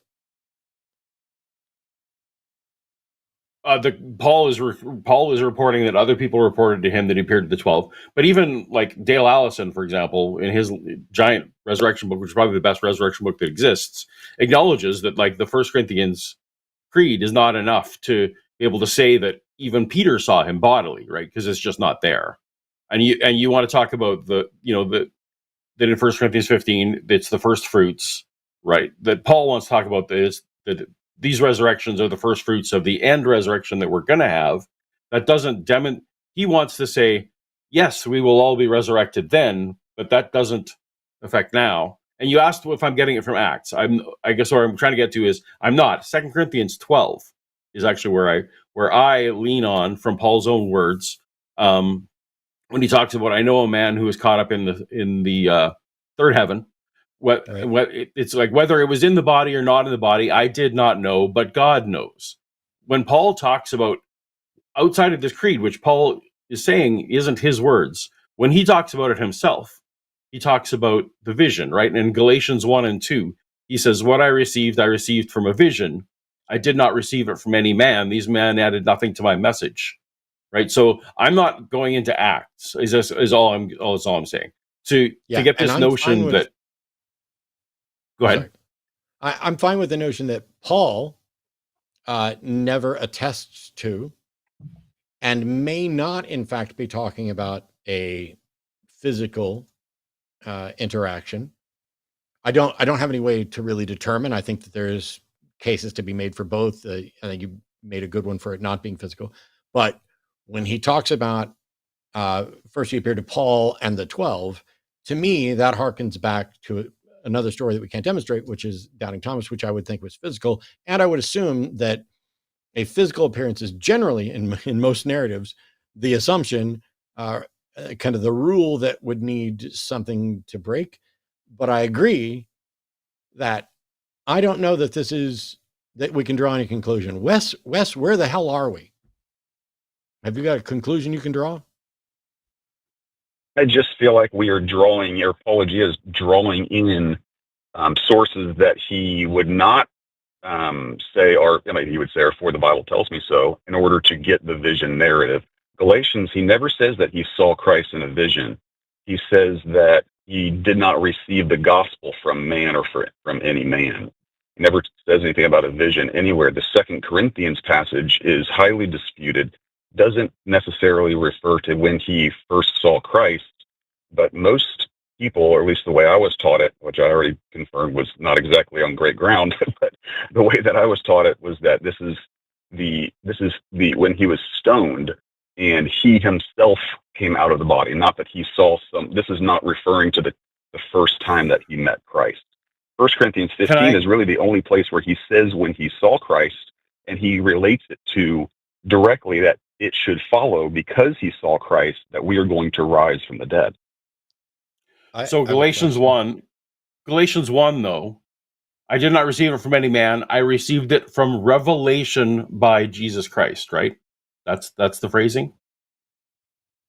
The gospel in Galatians. That's not the appearance as revelation. It's his message. But what did he receive if not Paul himself never is very underdeterminate, and I guess what source? So I'm sticking by my interpretation of Galatians. I'm willing to say, hey, these are interpretations. I think this was an easy one. Galatians 1:1 specifically says, "But by Jesus Christ and God the Father." Do you think he had an interaction physically with God the Father? No, I don't. I don't think that's referring to his interaction with Christ. Then in the exact same sentence where he goes, "But by Jesus Christ and God the Father who raised him from the dead," he's putting those two together, and you think he had a physical interaction with one but not with the other. What's the justification for that? Because in 1 Corinthians 15, he says he saw him. But he doesn't say how. Go ahead. Yeah. Sorry. No, it's fine. He saw him in a body that was a spiritual body that we're all going to be glorified in. And then in Philippians 3, he says he'll change our vile bodies to Well, one like his glorious body. Philippians isn't one of the books. Oh yeah, so. okay. Sorry. Yep. So here's the thing. So and I just wanted last point. If you think that he saw him bodily, that means Jesus returned, right? Like Jesus, at least 3 years or so, came back to earth. So the second coming, we're actually waiting for the third coming, in your view? That's a good question. I don't know. I'd have to consider that. I haven't thought about that. So for me, when I was a Christian, that was kind of part of the deal breaker too, right? It's like no matter what, the body that he revealed to Paul, and that like the whole Damascus Road story, Paul doesn't describe anything like that. So we don't know if Paul saw someone on the ground. We don't know if he saw him in the sky. Like assuming it all happened, there's no reason to think that Jesus actually came back in his wounded human body form. Like there's just not sufficient support for that.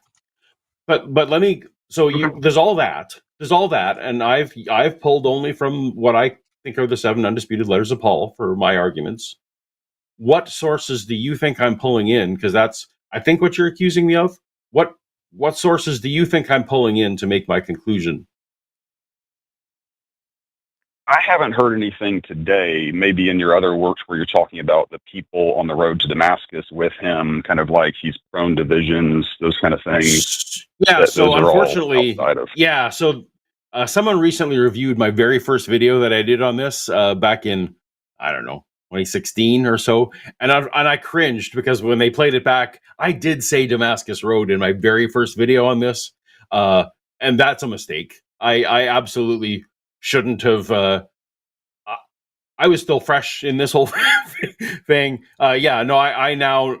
If you're going by my first video and it's been watched by a couple 100,000 people, so you're not wrong to do so, and I made it. I will just say here that I no longer would say the word Damascus Road or anything like that, because if that's what you're going on, I that is a mistake in a video, and I have not repeated it since in the newer ones. Okay, well, so you're fair. You're fair to critique me on that. I think when you see 1 Corinthians 15, I think that his rhetorical argument does not follow if it's not what we would say is as close to a bodily resurrection as it gets. But there are people who believe that Jesus rose from the dead, and who are scholars and have done this all their lives, who agree with me, right? Like you'll at least agree it's not slam dunk. At least that there's a scholarly. Definitely not. No, you're right. You're absolutely right. Like, yeah, there's people who think that Jesus rose from the dead who agree with me on my interpretation of this. So it's not a slam dunk that it was, has to be physical. I may be wrong, but I think I can solve this second coming, third coming thing, in that the Bible doesn't say there's a second coming, in that Jesus would only come down 2 times. Jesus could come down every weekend to individual people in a spiritual body, and it still wouldn't count as the second coming, which is a purposeful, revelation to the world. Nothing would stop Jesus from showing up right now, and it wouldn't be the second coming that they talk about. I get it. But it was just impactful to me when I was a believer. Go ahead, Matt. My question is whether Paul experienced Jesus in a physical body, in a spirit physical body, in a spirit apparition. I don't know whether it makes any difference. I want to know, did it happen in any sense? And I have no reason to believe that it actually happened in any regard.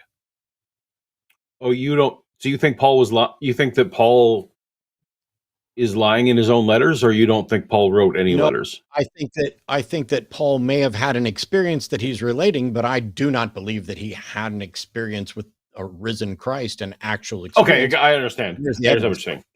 It's the same as the alien thing. You saw something. You had, right. I don't know if he's lying, delusional, what, but I have no reason to believe that he actually interacted with a dead and risen Jesus. Right, but you'll grant him, as we did in the previous calls, that he experienced something. Well, no. What I'll grant is that the stories say that. I don't know. I don't know what's been altered. I don't know what Paul said. I don't know how accurate this is to Paul. I don't know how accurate it is to his experience. It's a cool story, but It's like saying, did Muhammad ascend? Did he ride a winged horse? Did the sun stand still in the sky? I know the stories say it did. I don't believe for a second the sun actually stood still in the sky. And I don't believe for a second that Paul actually, if I believe Paul had an interaction with a dead and risen Jesus, I would be I would not be sitting here saying, oh, there's no Jesus. I would believe it, but I might not follow. Anyway, I guess, how do we know if it happened? But Paul self-reports that he had an experience. You would agree with that, right? Paul self-reports of experiences? I would agree that the text shows Paul self-reporting an experience. Okay. All right. So, gotcha. I tend to live in the world where I'm granting the 7 undisputed letters were written by Paul, and that he was self-reporting. I have, so the most of them, I mean, so like Galatians, Thessalonians, Corinthians, Romans, Philippians, and Philemon. Yep. I'm good with those being written by Paul and generally being accurate, and that Paul was relaying something. But was he lying? I don't know. Was he misunderstanding or interpreting? I don't know. Do we have an accurate representation of Paul's thoughts? Kinda. I think that it's kinda, but I don't know. And so I'm like, this is the thing that's plagued me for 30 years almost, is people are like, oh, who do you say that I am? How do you explain this? And it is a story that's unverifiable. And so given the options of somebody lied, somebody misunderstood, somebody had delusions. I mean, you might as well ask me what I think about Revelation. I think it's lunacy written by a deranged individual. And so did many of the people who argued for it not to be included in the canon. But I have no idea whether or not it's true or what the explanation is. And so while it's interesting, I don't have any way. How do we show, Wes, that Paul actually had this experience and not either lied or was deluded, etc.?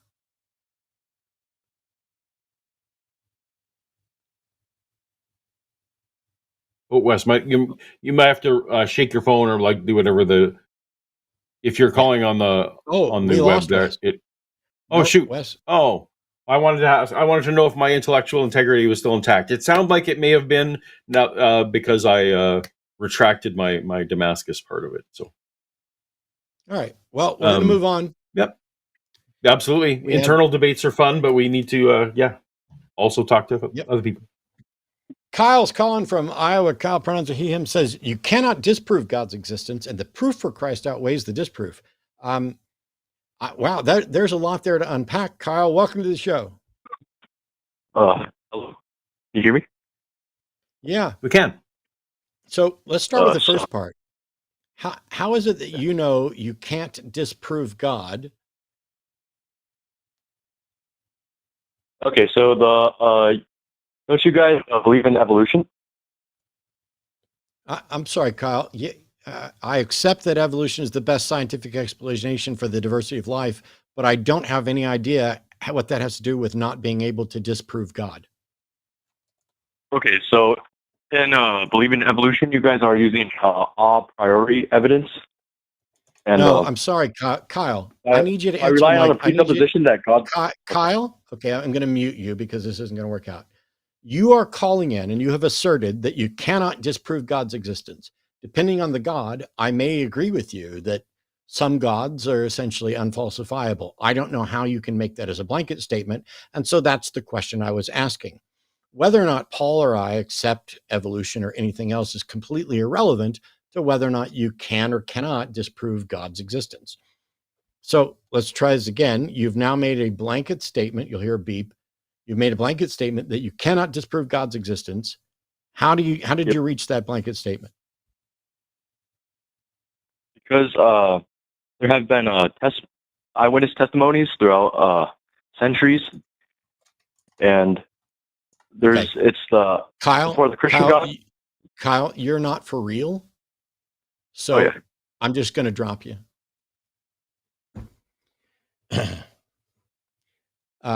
I was able, for those who are watching and listening and like, what was that?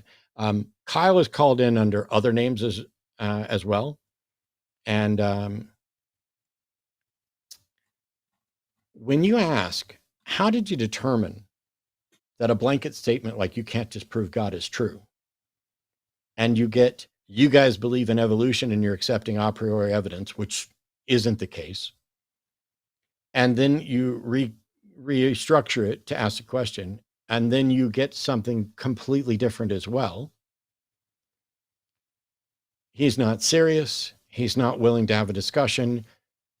He thinks that the proof of Christ, which doesn't exist, proof is a mathematical concept, but even in the colloquial sense where we talk about evidence proving something, in the colloquial sense, we would mean that the evidence is overwhelmingly strong for this, that it would be worldview altering, that we essentially know this, even if we're not absolutely certain.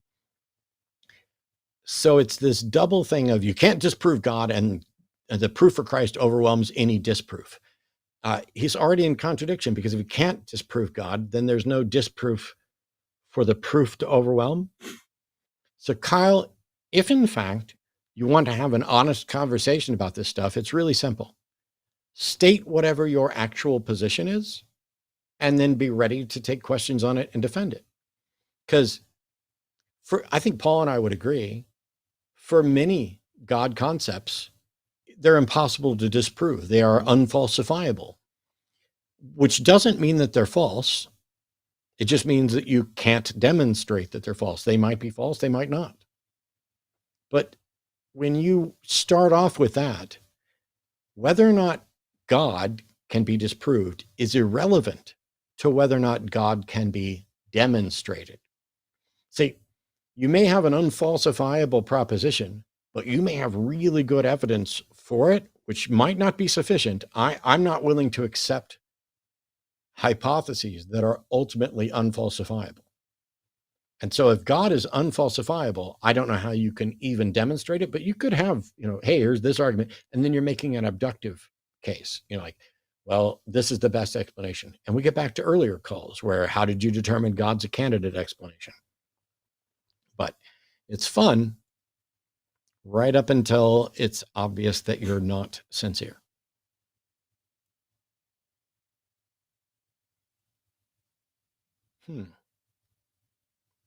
Well, this is interesting. So Bill's calling from Texas. Pronouns are he, him.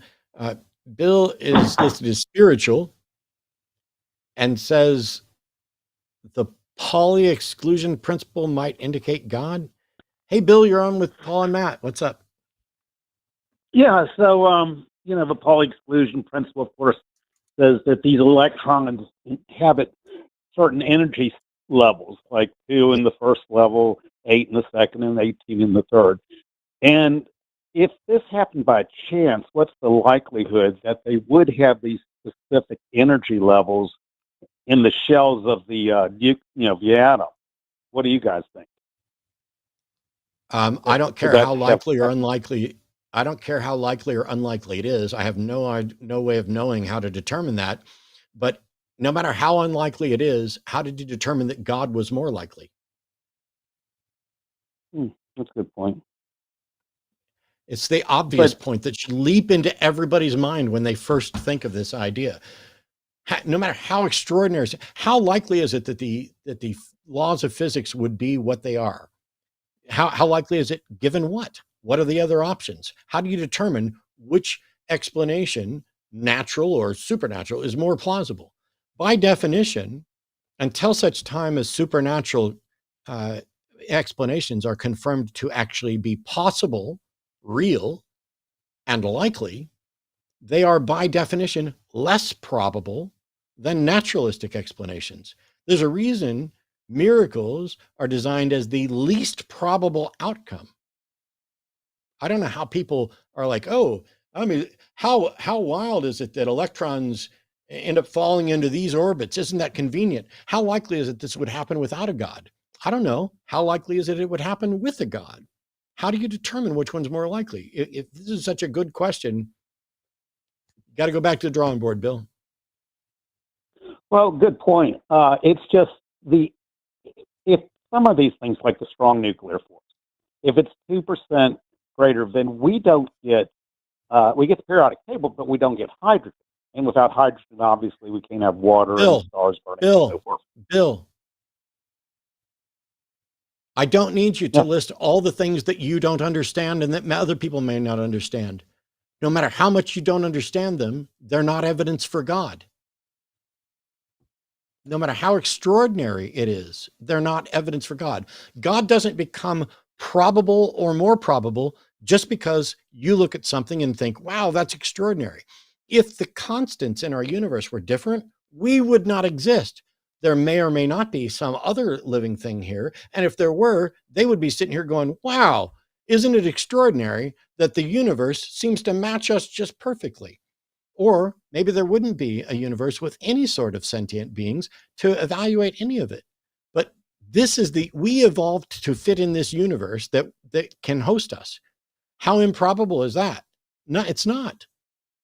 It is 100% probable that we can exist in a universe that allows us to exist. Well, the arguments that the apologists give, like the energy density of space at the beginning of the Big Bang was fine-tuned to 10 to the 120th.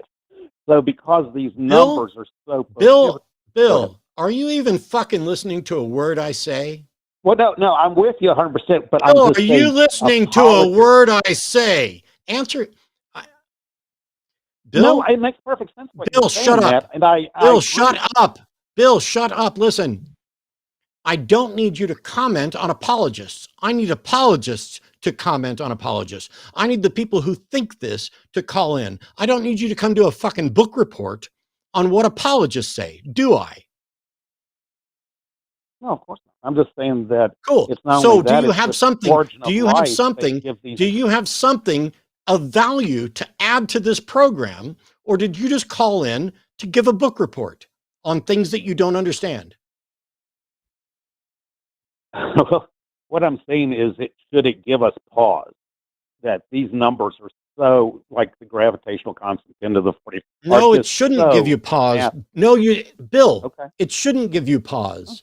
You don't know what the hell you're talking about. The only reason it gives you pause is because you don't understand it and you don't have an explanation for it. But it should not give us pause. It should stop, Bill. You are looking at numbers and determining that they are extraordinary and should make us think about other things. No, they fucking shouldn't. What's your next point? Well, my next point is I'd like to congratulate Paulogia for reading Gary Habermas's 1,000-page book. Yeah, I don't need you to come in and give a book report on Paul's book report. Goodbye, Bill. Jesus. And it's actually 2,000 pages, but that's okay. I need theists to call in and demonstrate stuff, to have conversations. I don't need people with co-host syndrome calling in to give book reports or talking about the extraordinary stuff of numbers when they don't fucking have a clue what they're talking about. And if you haven't figured out that in order to determine which is the most likely explanation, you need to first make a list of candidate explanations, justify why they are candidate explanations, and then come up with a method to determine which of the candidate explanations is most probable. And then also, have you listed enough candidate explanations such that the probability of one is sufficient that it is likely the case, rather than just, hey, it might be the butler. Here we go. This will be cool. John's calling from Alabama. Pronouns are she, her. Oh, I'm so sorry. I'm doing, my medication is making me burp more, and it got right in the middle of that one. So she wants to know what's the main thing that makes us not believe in Christianity. Oh, John, that's easy. I am not convinced it's true because it hasn't met its burden of proof. Oh, okay. Can you guys hear me? Yes, we can. Oh, sweet. Okay. Um, yeah, it's okay. So it hasn't met a burden of proof. What do you think would be required for you to believe? Like, what measure of proof would you need? I don't Um, know. It depends. It depends on the very specific nature of the claim, because mhm. some claims already have a lot of evidence for them. Some don't. That's why we call them extraordinary claims, because they're inconsistent with the evidence. But I will say that if a God exists, I would think that God should know exactly what should convince me, and that God Mhm. should be capable of presenting whatever it would be that would convince me. And that the fact that this hasn't happened means that either that kind of God does not exist, or that kind of God does not want me to know that it exists. Either way, it's not my problem. Hmm. Okay. And Well. I was just going to say the I category think. that it definitely would not be is testimony, because testimony, we know that people are routinely mistaken about things, and we know that people Mhm. routinely lie about things. So one category that I can tell Okay. you it will never come out of for me is Yeah. solely testimony. Right? No Testimony level Yeah. of backed by testimony. evidence. Yeah. So I was just that was my clarification there. Please go ahead and what was your next thought, John? Well, I was actually basically gonna ask you, like, is it a historical account of something? Is there any scenario in which that would be enough to convince you? Because I mean, I know there are No. supernatural claims, right? So they're not something that can Yeah. be demonstrated consistently. I don't But have any reason to demonstrate. So there's no, you say consistently, I'm not aware of anyone ever demonstrating anything supernatural ever in the history of the world. Are you aware of something like that? well, I mean, there are miracles. The Catholic Church says that there are miracles, and they have Okay. testimony claiming those And miracles are true. And so, yeah, but that's yeah, so I would say that testimony. people say that they say that they've seen that, but I Yeah. guess like it's consistently what I mean is like I couldn't say a magic word and make it happen, that kind of thing. Well, what I'm But saying has is it happened? Have you ever? out, what I'm saying is outside of reports of this happened. First of all, most of what people claim happened, they just assume that it's supernatural in origin. They never demonstrated that it's supernatural in origin. So in the history of the world, not only has no one ever demonstrated that the supernatural is real, or that the supernatural can interact with the natural world, but people keep making claims about it. And since I have no way of verifying, and it appears that nobody else has any way of verifying supernatural claims, I can't accept the stories about supernatural claims, which is why I was asking you, what proposed supernatural, or what proposed event are you aware of that you think has a supernatural origin that we should accept? Well, obviously, I'm a Christian, so I believe that Christ raised himself from the dead. But that's, I guess, really what. So I mean, that's something that's supernatural that I believe happened. But Okay, yeah, it's why not like should I we can believe prove. that? I'd like to know why you believe it and why you think we should believe it, because I'm aware that there are stories. I am not Mhm. convinced that the event happened, but even if the event happened, I don't know how anybody conclude that the explanation is supernatural. Well, I mean, doesn't someone raising themselves from the dead that that defies the natural laws that we understand, So right? So that in here, itself would here, be this is wouldn't have to demonstrate that no, that's supernatural, no, which is no, no, no, evidently no, no, no, no, John. Here's the thing. okay. Person exists, person dies, person Uh is huh. alive again. Those are the facts. Hmm. How did you determine that that person raised themselves from the dead by supernatural powers rather than some other explanation for how they died or were reported dead and then were alive again afterwards? So you can't take the facts, inject Hmm. your solution without justification. So even if I believed that Jesus existed and was killed Hmm.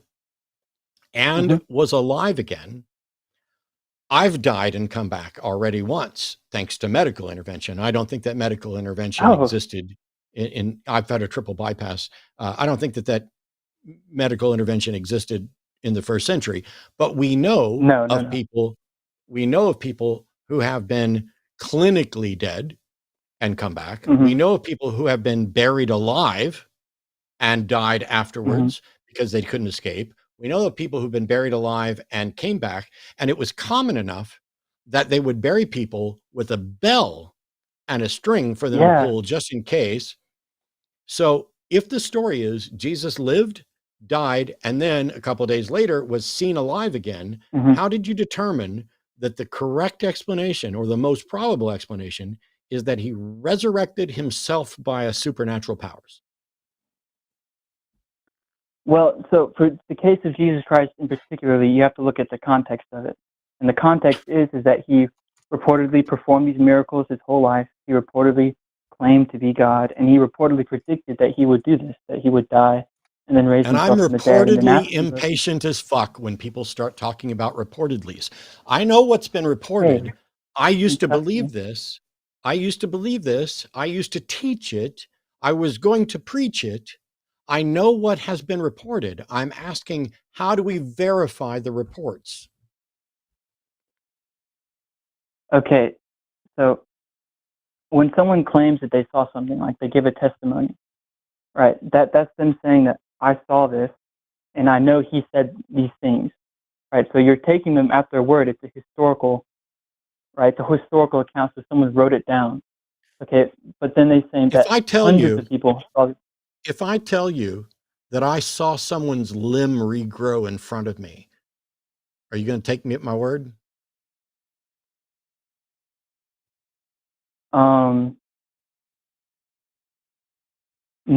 No, but I guess I would say if So basically you're saying that you and all your friends and then a bunch of other of people you didn't evidence, know also said that, what you're saying is I that would. you're a hypocrite with regard to standards of evidence, that you will believe unverifiable second and third hand accounts that are millennia old. Well, there was an account. Hang on, hang on, hang on. disciples I'm witnessed not it. done fucking talking. You're Hey, saying, why are hey, you nothing. yelling, I'm cussing at gonna me? I'm gonna fucking cuss whenever the fuck I want on my own fucking show. Stop interrupting me and listen. That's What you've okay. just We're done. Goodbye. Yes, we are. Go run away, John. Gosh, she was just terrified. She was Yeah, absolutely terrified of being, of acknowledging that you just can't buy into the reports. evangelicals don't like the F word, so they, anything you say after that, they don't hear. It's Sometimes. wild because it's the F word, by the way, nothing that's prohibited by scripture. I'm not No. taking the Lord's name in vain or anything else. I'm talking about sex at best, or a phoneme that has nothing to do with sex at worst. Here's the thing, before I was so rudely interrupted. What she was saying is that she's willing to accept the gospel accounts and reports of what happened, which are copies of translations of copies of an oral history that may or may not be reliably reported, could be perfectly true, but willing to take unknown authors and unknown eyewitnesses as testimony at their word, but not me, when I'm right here talking about an event that we can potentially investigate. I have no way of investigating an empty tomb. I have no way of investigating who was in that empty tomb and when and where. But she'd rather take the word because it's popular, because a lot of people before her had taken that word, because a lot of people surrounding them believe this. And so, despite the fact that this same book talks about healing the sick, healing the blind, making the lame walk again, raising the dead, all of which are similarly extraordinary, if not exceptionally, even more extraordinary than just regrowing a limb. Because, by the way, I have lizards in my house that can regrow limbs and tails. So there's an actual physical, natural process within animals where this can occur. Now, I for those who don't know, I keep and breed reptiles. I work with, I think, 12 species of lizards and 19 or 20 species of snakes. Some of them can regrow limbs, most can't, or most are unlikely to. In some of them, twinning is much more common. We've already produced 3 sets of twin ball pythons this year alone, and I have a baby in there where it doesn't have a tail. And you're like, hang on, isn't a snake all tail? No, a snake is not all tail. A snake is head, neck, body, back to the cloaca, which is where everything goes in and out on the inside there, poop, pee, urate, all of it. And then from the cloaca out to the tip, that portion is the tail, and they're varying lengths. We have one that's deformed that I might, if I can get Arden to grab it before the show's over, I'll show you, because it's really cool. We don't know if it's going to survive yet, but it looks healthy other than it just stops at the butt. It's not going to regrow its tail as far as we know. But the fact is, parthenogenesis occurs in lizards. That is reproduction by a female without any male's involvement. It has been seen in many of the species that we keep here because the females are just producing eggs, and sometimes genetic cloning essentially happens. Parthenogenesis. Is that how Mary actually conceived Jesus? We have no records of parthenogenesis in human that are verifiable. But how did you rule out some kind of weird genetic aberration when all life is related?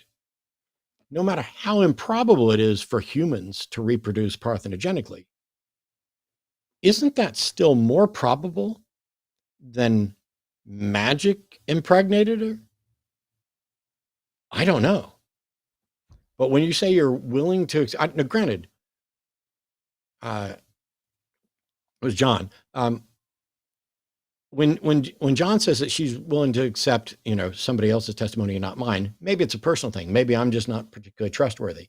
By the way, I love Paul, one of my favorite people, and I trust Paul.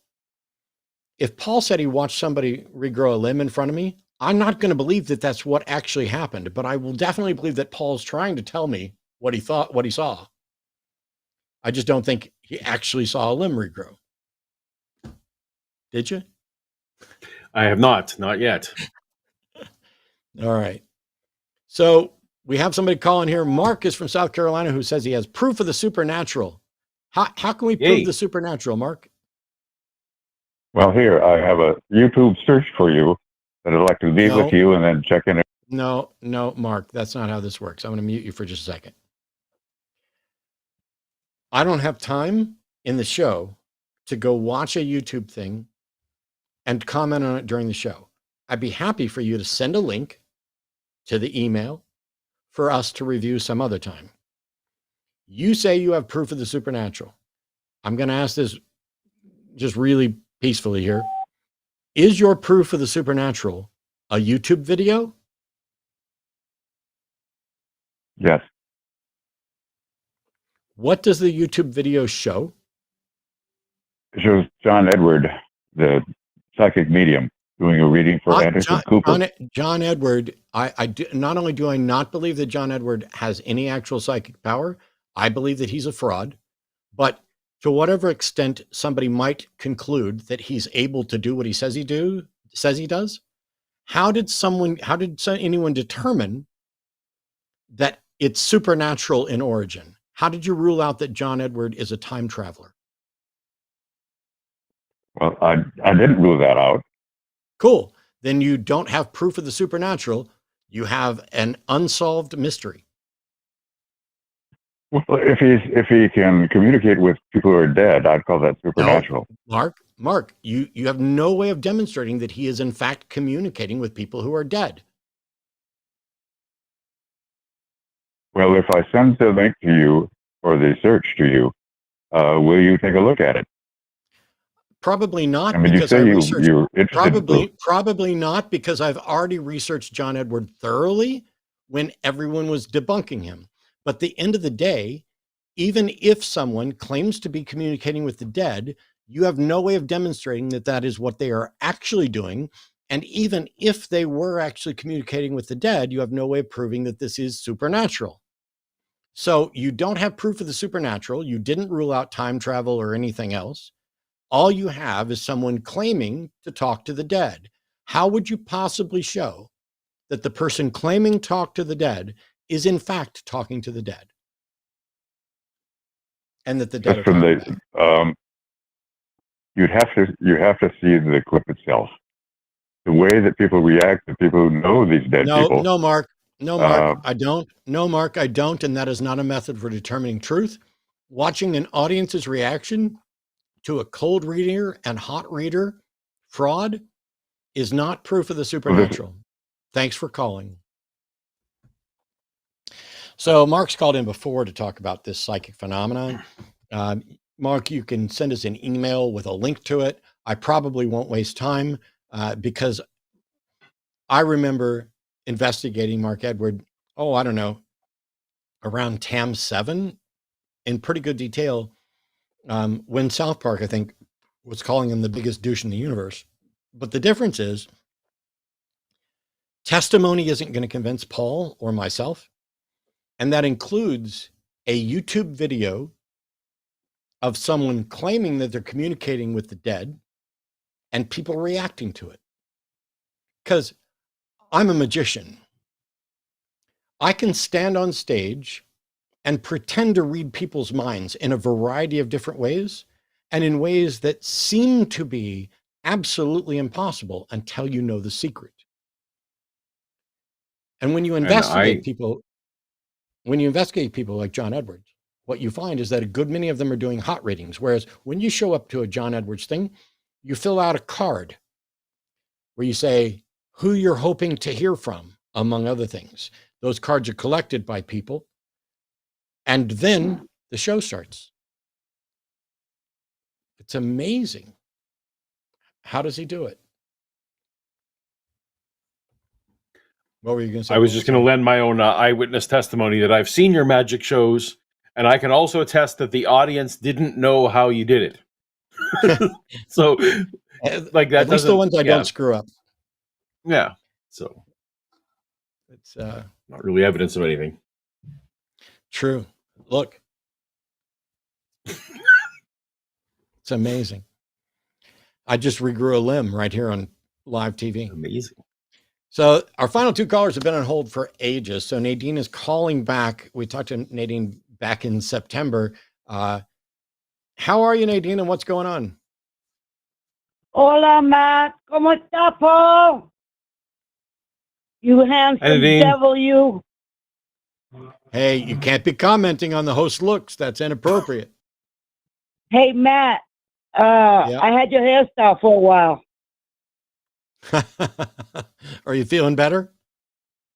Yeah, so did I my for a while. My last chemo, this is just what I wanted to tell you. My last chemo is this coming week on April 10th. Congratulations. I also went through chemo. Yeah, and it's not pleasant. It's really, really nasty. So congratulations on fighting, because not everyone fights. So congratulations, Nadine. Believe me, I wanted to give up. There were times when I said I wanted to close my eyes and never wake up again. But you know what? Like my family says, I've always been a bitch of a fighter. So hopefully, everything goes well afterwards. I know I have to have surgery to remove the tumor from the pancreas. But and be sure to thank your medical professionals, because too many people. Absolutely. I'm making a video. Yeah. I'm making a video. When they told me I'm ringing the bell. So I'm making a video, and I'm thanking every scientist, every nurse, every doctor, every pharmacist, my family, because they helped me through this. And wow, I can't tell you how grateful I am to. I mean, even the kids, the great grandkids, made fun of me and all that good stuff. And here I am, and I wanted to keep you updated. And you look great, Matt. I'm sorry. I mean, after all bullshit you went through, I'm really happy you're still here with us and everything is going good for you guys. Paul, I've been watching you for a while. I want to say that I love you. Thank you, Nadine. We appreciate. Oh, I think Matt's muted, maybe. Oh, he's talking. Yeah. Anyway, that's fine. No, yep. And Nadine, I love what you're doing, because I talked to so many doctors in the cancer ward who it's always disheartening for them, or at least they report to me that it's disheartening to them when families come in and just brush aside all the things that they did and say, "Oh, it was a miracle. God did it with all after 8 weeks of chemo and all this other stuff." So they appreciate you giving credit where credit is due. We're so glad you're still with us, Nadine. Was there anything else you wanted to add today? Well, shit, if this is God's doing, fuck. I hear you. I'm so glad you're doing better. I just wanted to update you guys, Matt, on how I'm doing, and and you wanted to flirt. I don't know what else I can say, but that I love you guys and I appreciate everything you do. Thanks, Nadine.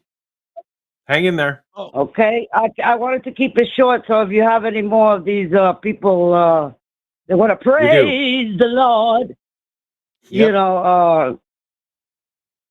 might have a little argument. I told the Q guy that I would keep it short. Well, Perfect. We appreciate you calling back, and check back in after you ring that bell, and you can flirt again. I will. I'm going to make a video. Yay. I'll send it to you. All right. I'd have it. Whoops. Oh, my Sorry, gosh. Nadine. I screwed up there, Nadine. My bad. There's always delays. Arden brought me the baby, so you can all see here. This is basically half the size of a ball python hatchling, and where there would be a tail, there is just the end of the cloaca, and it just kind of stubs right there. And so you can see his cloaca, which looks like it's functional. It looks like you just chopped off the back end of the tail. So this snake might actually survive, and we've named him Frog Butt, because when geckos drop their tail, like crested geckos can't regrow their tails, they get called frog butt. But he is an inchy, absolutely, and I think pastel inchy. But sometimes weird things happen, and so this was a pair of twins, and this one was born without a tail. Hi, buddy. Boop. Thank you. Very cool. My cool babies. And no, that snake will not be for sale, even if he survives. If that snake survives and thrives, that will be my frog butt ambassador snake, and he will go with us to every show. Or her. I haven't, and we may not be able to sex it, because normally you would need to probe into the tail. So we'll see. Are you ready, Paul, for the final call? I am ready. Here we go. Alex from Florida has been on hold for an hour and 40 some odd minutes. Your patience hey, how's it going? exceeds mine by a Yo, lot. Alex. And I'm afraid Yeah. I'm going to be useless. But go ahead, Alex. Welcome to the show. What do you got for us? Yeah, it's kind of a two-prong question for you guys. One of them is that my employment is attached to the idea that I'm a believer, and it's a pretty stable income. And given the economic situation that we have now, stable income is, nothing to just take for granted. Sure. So I wanted to know, what do you guys think about the ethical implications of basically going on a journey, questioning things, while working pretty explicitly against the very ideas that I'm starting to lean towards? That's the first kind of portion of it. Are you, so when you work at Answers in Genesis, I'm not saying you do, when anyone works at Answers in Genesis, for example, which is the Ken Ham large creationist operation, even the janitors, in order to wipe the tables there, you have to sign a statement of faith, right? But I've been there, been visited, and like, you know, the people wiping the tables, they're not actively, you know, doing anything with that statement of faith when they do their job duties. Do you feel like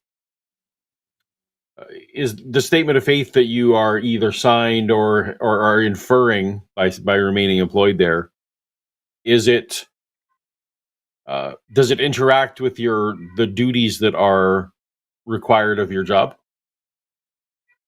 Yeah, I would say so, yeah. So you're falsely representing your beliefs in some way. Yes, but I guess just a little bit of the context. My beliefs have kind of I've rapidly began to question things like in the last like month. Like 3 months ago, I would have argued you down in favor for like Donald Trumpism, and now I have, it's almost like a veil has kind of come off where I'm like, we really don't have any accountability for any sort of like standard morally, economically, any which way for this administration or for the claims of this administration. And like just seeing the hypocrisy kind of on that issue led me to question and look into some of the things in regards to the faith stuff. And so it's been an interesting process the past, I'd say about 6 weeks or so, where it's I've pretty radically shifted, and I've been pretty disappointed in talking to some of the people that I've opened up about some of these things to, where they just turn a blind eye just to some of it. Because for me, it's one thing to just be ignorant of a thing, but then to actually have somebody present you with the facts of like, no, this is the real world, you know, implications of what this ideology is doing, and to stick to it,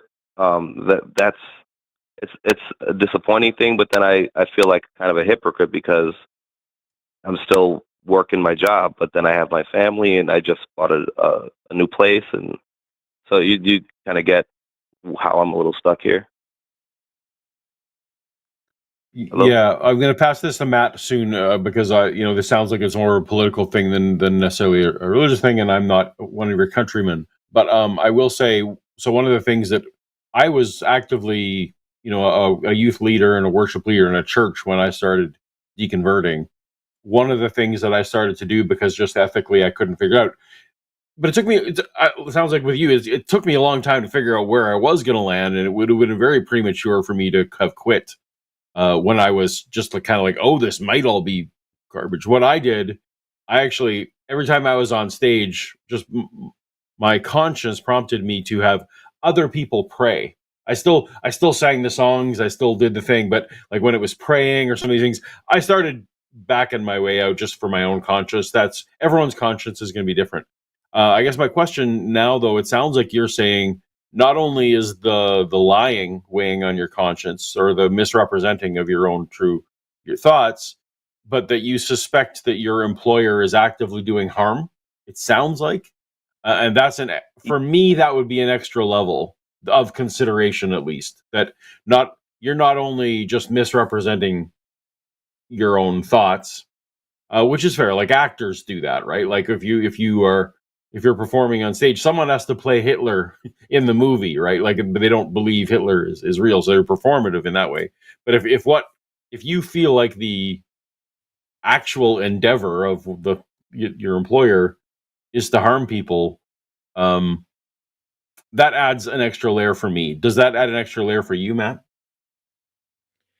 Yeah, I mean, here's my simplest answer, Alex, and that is your first obligation is to make sure that you and your family are taken care of. And unlike what the Bible tells you or what Sam Harris might tell you in his little book on lying, I think that there are situations where lying is the most moral thing you can do. The traditional example is, if the Nazis are knocking on your door to say, is Anne Frank in here, you lie. Yeah. And Sam dismissed that by suggesting that you could just not answer the question or, come up with some alternate way to, no, just fucking lie. Because the end result is better. To me, a lie like that is like saying it is immoral to take a sharp thing and slice somebody's throat. However, it's not immoral if it's a tracheotomy that's going to save their life. And so similarly, it would be immoral to lie to the authorities under most circumstances. But if it's going to save somebody's life, then you do it. And so I think you're in a position where you are morally obligated to continue your exploration. You don't owe anybody an explanation for who you are, what you think, or anything else. And you do have an obligation to protect your family. And that I think the best thing you can do is start looking for a way to get out of this situation so that you can take care of things without the negative side effects of feeling guilty or feeling like you're aiding something problematic. Does that make sense? Yeah, I think that's a really good answer, and that's kind of where I've been mentally. But then there's that piece of me where I kind of judge myself a bit. So I appreciate you kind of seeing it that same way. Then the other piece of it a little bit is dealing with the idea that, or I guess here I'll phrase it like this: what do you guys, or how do you handle it, I should say, when you provide clear, like obvious, like cited evidence for a thing, and people will see it and just literally ignore it? And because that's the thing that I kind of like look at myself like, man, have I been doing that for 30 some odd years? Like just as an example, I was showing somebody with Trump, some of his statements on Gaza, how he's going to turn it into a resort for the wealthy and clear the whole place and force a bunch of countries to take the civilian, just ridiculous things that contradict clear statements he said when he was campaigning. And I was showing them like the back-to-back video of this, and I was like, this is a very clear cut contradiction. And I watched this person who claimed to have these like moral, ethical standards surrounding like genocide and things of that nature, just completely throw everything that they'd stood for since I've known them out the window because Trump switched his position. And it's just like that was like really hard to just watch happen. And it's like, how do I even go on my journey and talk to you? And like, you know what I'm saying? So like, how do you deal with that kind of thing? I know what you're saying, and I share your frustration. And if I had an answer, the world would be a much better place. I'm as baffled by this as you or anyone else. I genuinely, for years I've been sitting here saying, here are the facts of reality, and the MAGA crowd don't care. They are all anti-woke, anti-left. Let's own the libs. Fuck your feelings. I'm more, it's, we care about the price of eggs, but we really don't want trans people to have an F on their license plate, on their driver's license or whatever else. That's the bigger deal. And then, oh no, he didn't say this. He didn't mean this. And then you show them the evidence. What we know, I have a friend who, I have a couple of friends who wrote books on changing minds. Once somebody has made a public profession of something, they are more likely to dig in, even in the face of evidence to the contrary.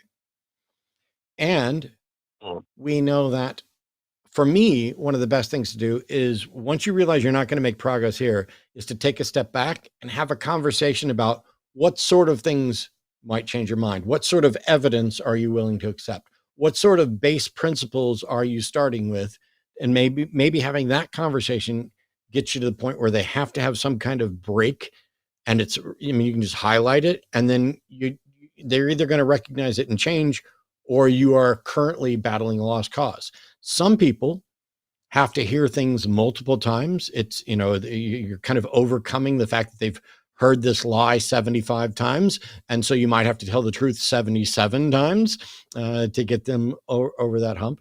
But one thing, and Arden pointed this out to me, and some others have as well, is a counter way of doing this is, instead of showing them, here are the facts and here's why you're wrong, set all of that aside and do, here are some facts and here is the better path. So rather than doing the you're wrong, you do the here's a better way. Hey, I just trust Trump. He's a billionaire and his tariff idea is brilliant. Well, no, he's a failed billionaire who's bankrupt. He bankrupted a fucking casino. I mean, you know how hard that is to bankrupt a casino, but he doesn't pay his bills. He lies. None of that matters, because they see him as either God's flawed, chosen representative, or whatever, however they rationalize it.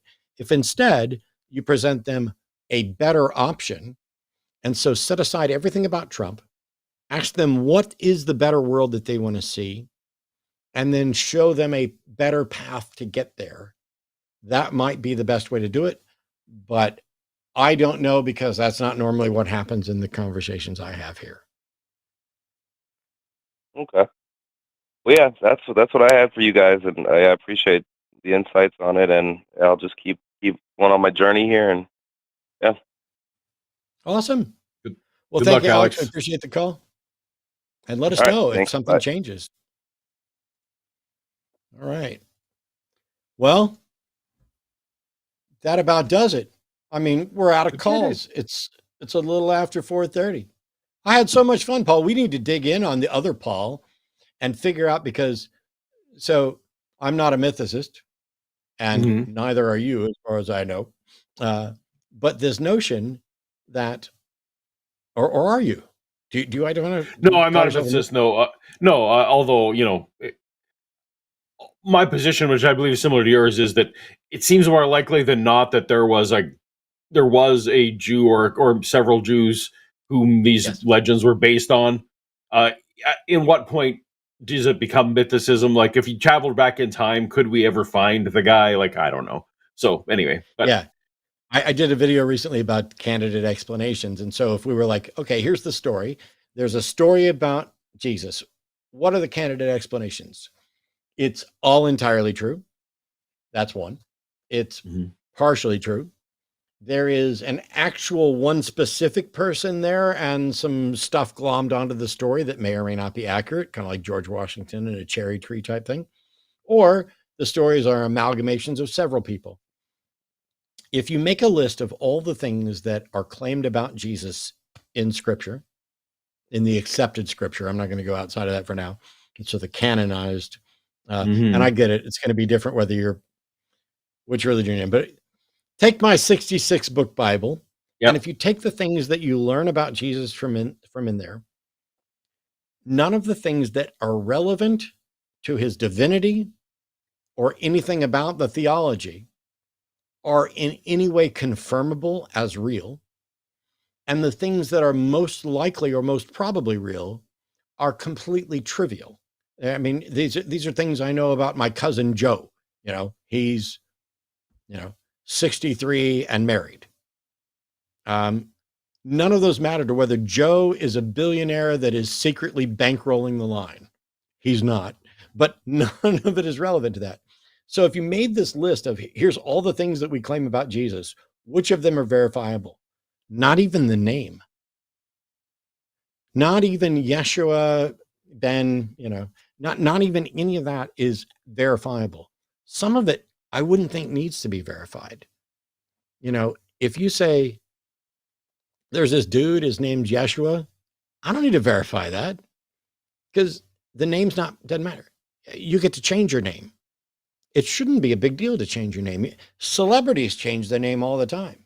But now, evidently, you better be careful, because if you change it to a name that doesn't represent the gender on your birth certificate marker, ooh, we have people starting to go down the road of how you can wear your hair. I kid you not. Oh my gosh. Based on what your driver's license thing is. It's a weird world we live in. One of the things that would be curious, though, like I'm very pragmatic when I do my stuff, and I realize I have a motive that not everyone has. So my motive is actually to steelman the Christian position as far as I can. And so, like when we were talking about the 7 letters of Paul, for example, I base that entirely on scholarship. I'm not a scholar, but scholars tell me that that's pretty solid. For me, I feel like the hardest thing for me to go up against is that the person who wrote that was sincere.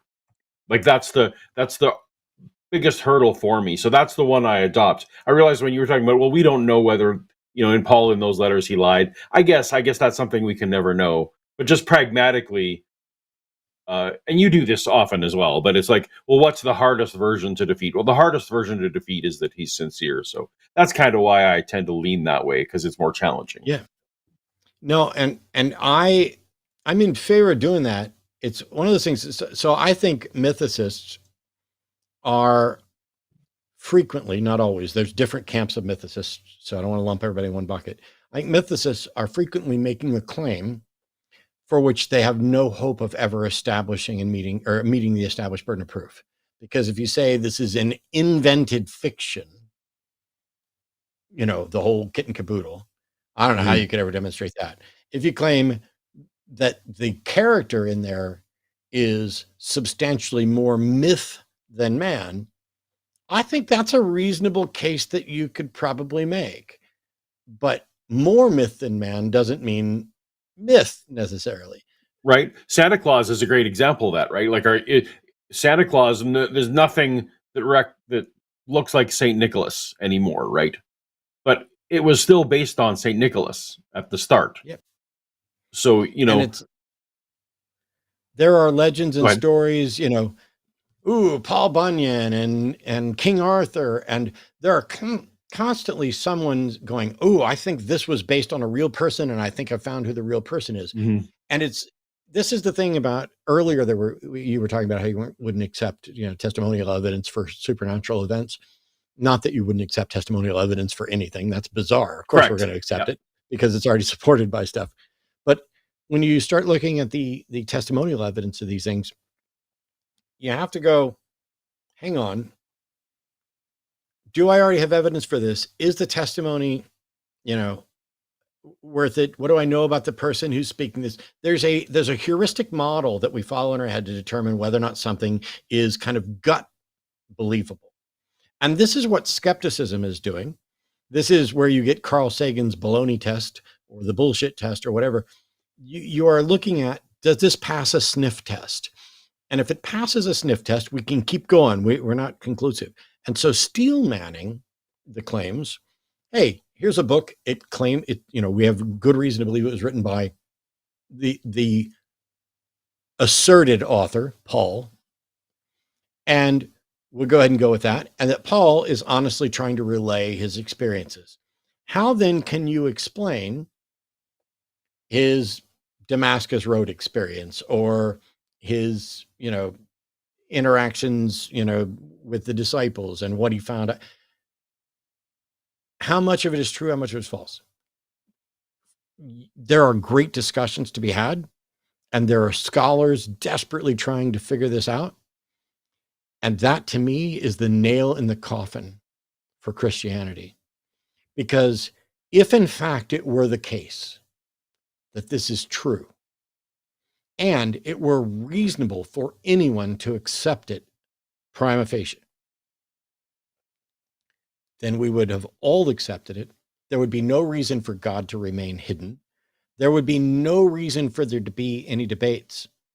And if it was ever confusing, if ever this case was weak enough that there could be non-resistant non-believers like I believe you and I are, that means that if there is a God who is continuing to allow non-resistant non-believers to continue in apparent delusion, it's God's fault. And he's not good, and he's not moral, and he's not smart. It's a shame that Christianity is self-defeating, just like omnipotence. Can God create a book so unbelievable that even he can't believe it? Anyway, on that note, thank you everybody for tuning in today. Don't forget about the Sunday show after dark. It's 7 p.m. Central tonight. Also, there's going to be Skeptalk on Monday, Chewed Gum on Tuesday, my show, The Hang Up, on Wednesday, Transatlantic Call-In Show on Thursday, roll those credits. Don't forget to hit like and subscribe. Visit linemerge.com and patreon.com / well, you can go to patreon.com / atheist debates, which I almost instinctively say, but patreon.com / call the line to support us here. Take care. Oh, and I